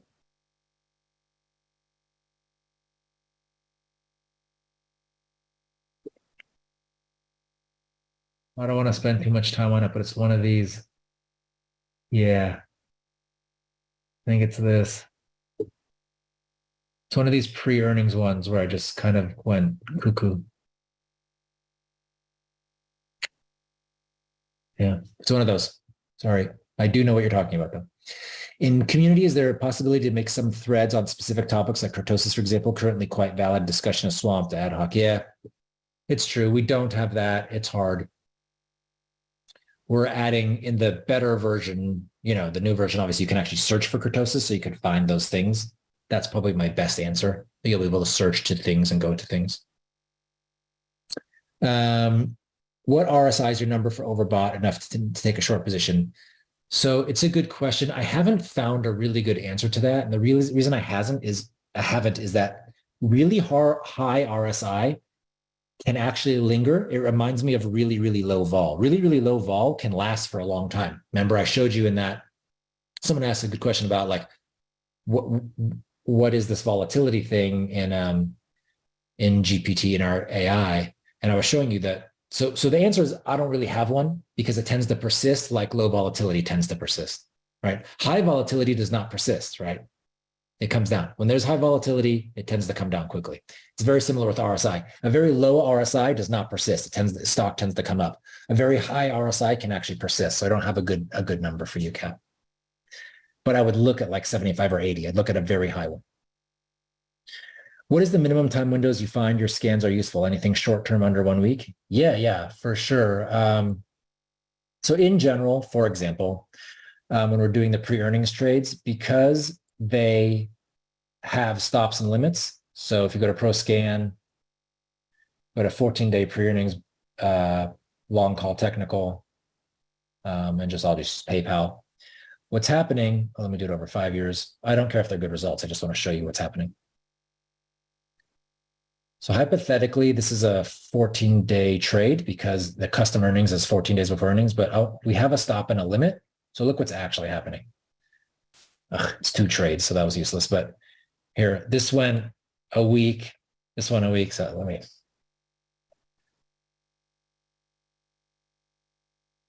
just put in more tickers so I can make my point. So hypothetically, these are 14-day trades. But in reality, like this was a 1-day trade because it hit the limit in 1 day, 40% 1 day. This was an 8-day trade. This was an 8-day trade, but you saw it, like, right? So often these are on average, these are like 4-day trades. So this 14-day pre-earnings, I'm holding up air quotes, 14 days pre-earnings are usually about 4-day trades. Please explain the asymmetry back tests are in TradeMachine. So I think maybe you're saying how to do them, and you would do them in the technical open. You would go to the asymmetry. Oh, sorry. This is maybe that's what the question is. Asymmetry is just a word for skew. We should write skew here. Asymmetry, it's skew. That whole thing I was talking about, skew, that's what asymmetry is, skew. And then you would write like what you want. Hypothetically, this should get better results. I'm curious if it does. Yeah, happens very infrequently.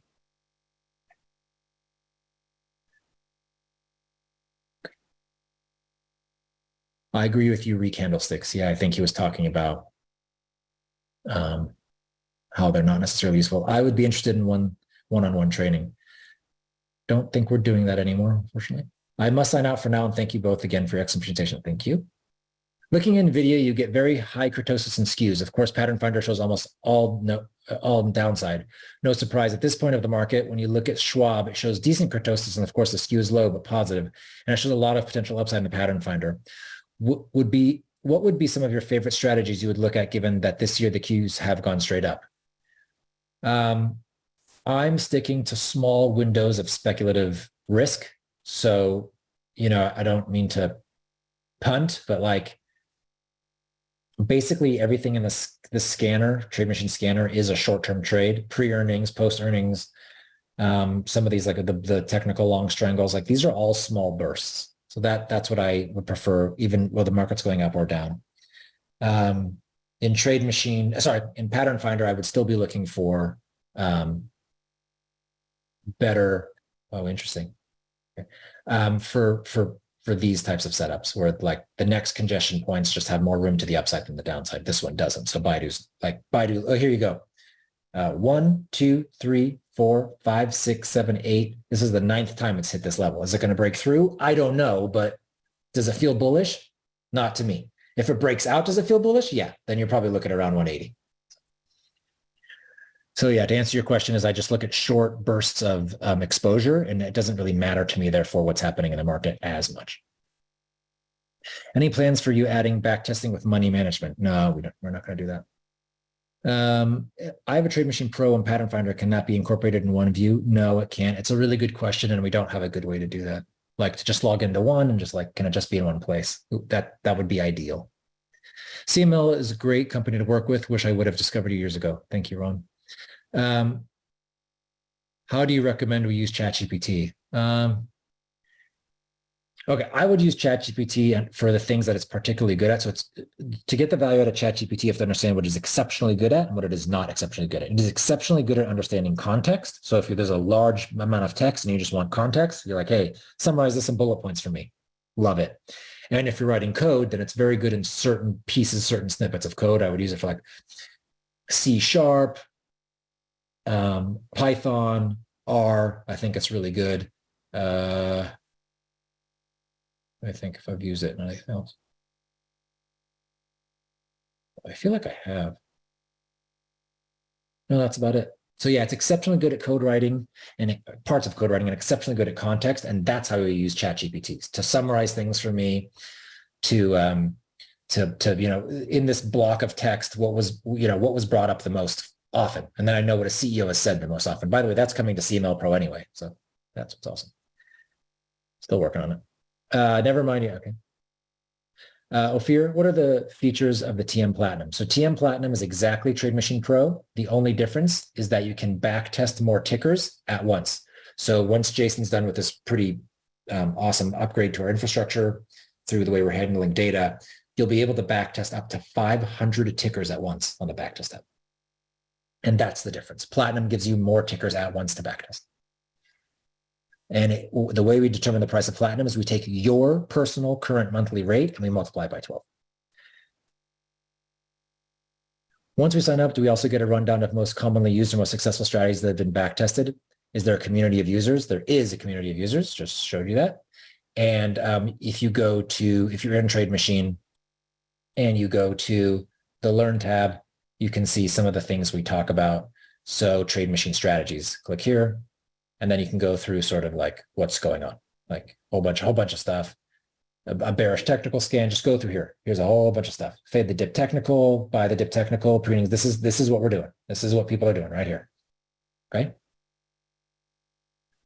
How do you read efficiency score in the Today tab? What does it mean? So again, I answered this and I'm sure you already know, but just type in efficiency. That's not how you spell efficiency, but luckily there's some AI built into that. Okay, we got it. Sorry, he said he got it. So sorry. I've been a user for probably 4 years, almost since day one. Awesome. We mostly all would love auto trading your setups, but please, if you set up auto trading, don't do it with interactive brokers. The worst customer service, please go with TD Ameritrade, the best customer service. Fair enough. I can't even remember when I started. It's been a long time. Awesome. With iOS, Android app, please allow the ability to have notifications. Yes, absolutely. That's right. He's talking about community. What time is it? Oh, man, I've gone over 3 hours. Guys, sorry, I have to leave. I cannot go over 3 hours. It's not allowed. So writing it down changed my life, not joking. Good. Changed my life too. Okay, guys, I have to stop now. It's been 3 hours and 10 minutes. So thank you for your magnificent participation. I cannot believe how many people are still here after 3 hours and 10 minutes. I like to say this before, I'm gonna turn on the camera if you guys don't mind. So let me just let them actually talk to you like we're people and not talking at you.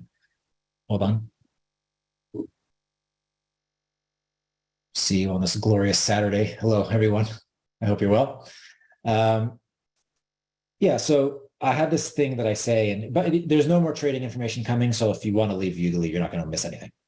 Okay, well, stop it. I don't know how to stop recording, so I'm going to keep recording.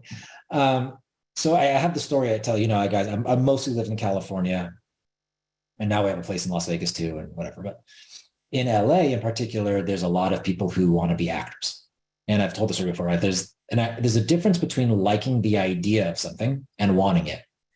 A lot of people in LA like the idea of being an actor, but they don't want it. And the way I know they don't want it is they don't work at it the way an actor has to work at it.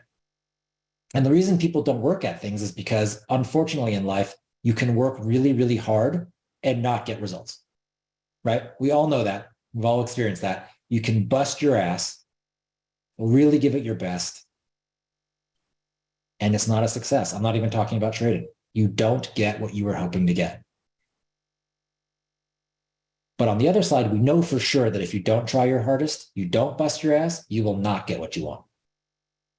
So we know the negative to be true. The positive may not be true.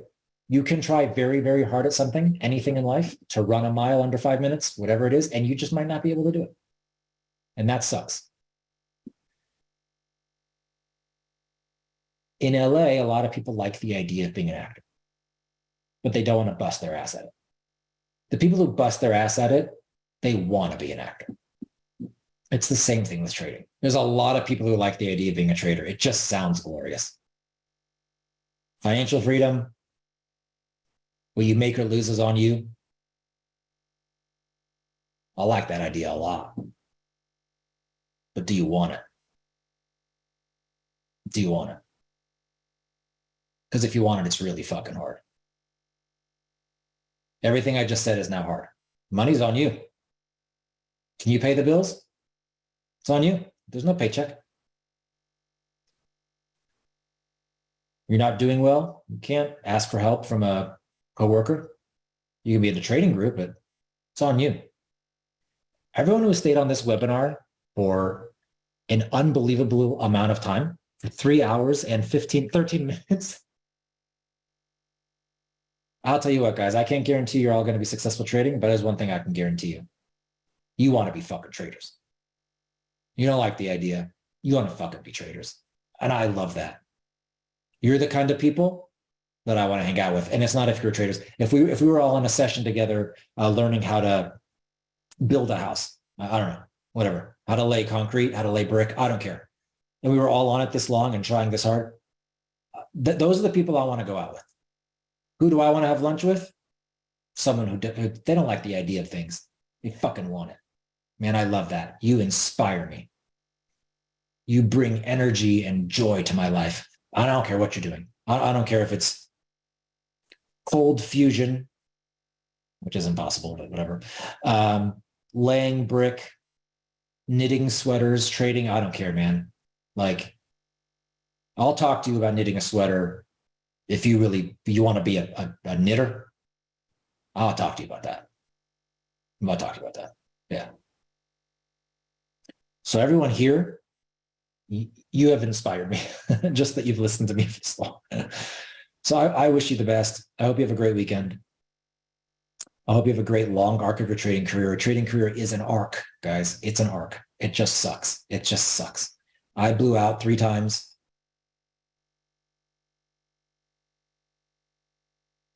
Yeah, give or take, maybe twice, maybe 3 times. I like to say 3 times because you're supposed to blow out 3 times before you don't have to blow out again. And I think I've blown out twice and I don't want to blow out again.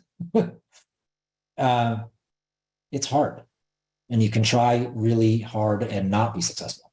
But I guarantee you, if you don't try hard, you won't be successful. So you inspire me. I thank you. I'm giving it my all. I think you know that. I respect you for pushing me to give my all. And I respect you for your effort.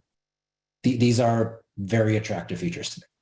So have a fabulous weekend. Stay well. And if you're not doing well, I just want you to know, like, I might not know you personally, but like, I'm praying for you to just for tomorrow to be better than today. You know, maybe good is too big of a leap.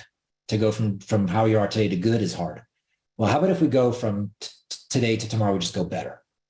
If you just got better, man, if Sunday is better than Saturday, what if Monday was then better than Sunday? What if you got on that trajectory? And that's what I'm praying for you. Because you string enough betters together, and I'll tell you where you're going to end up. You're going to end up good. And good's a really good word. It's a really good word. All right, guys. I'll see you in community. Bye.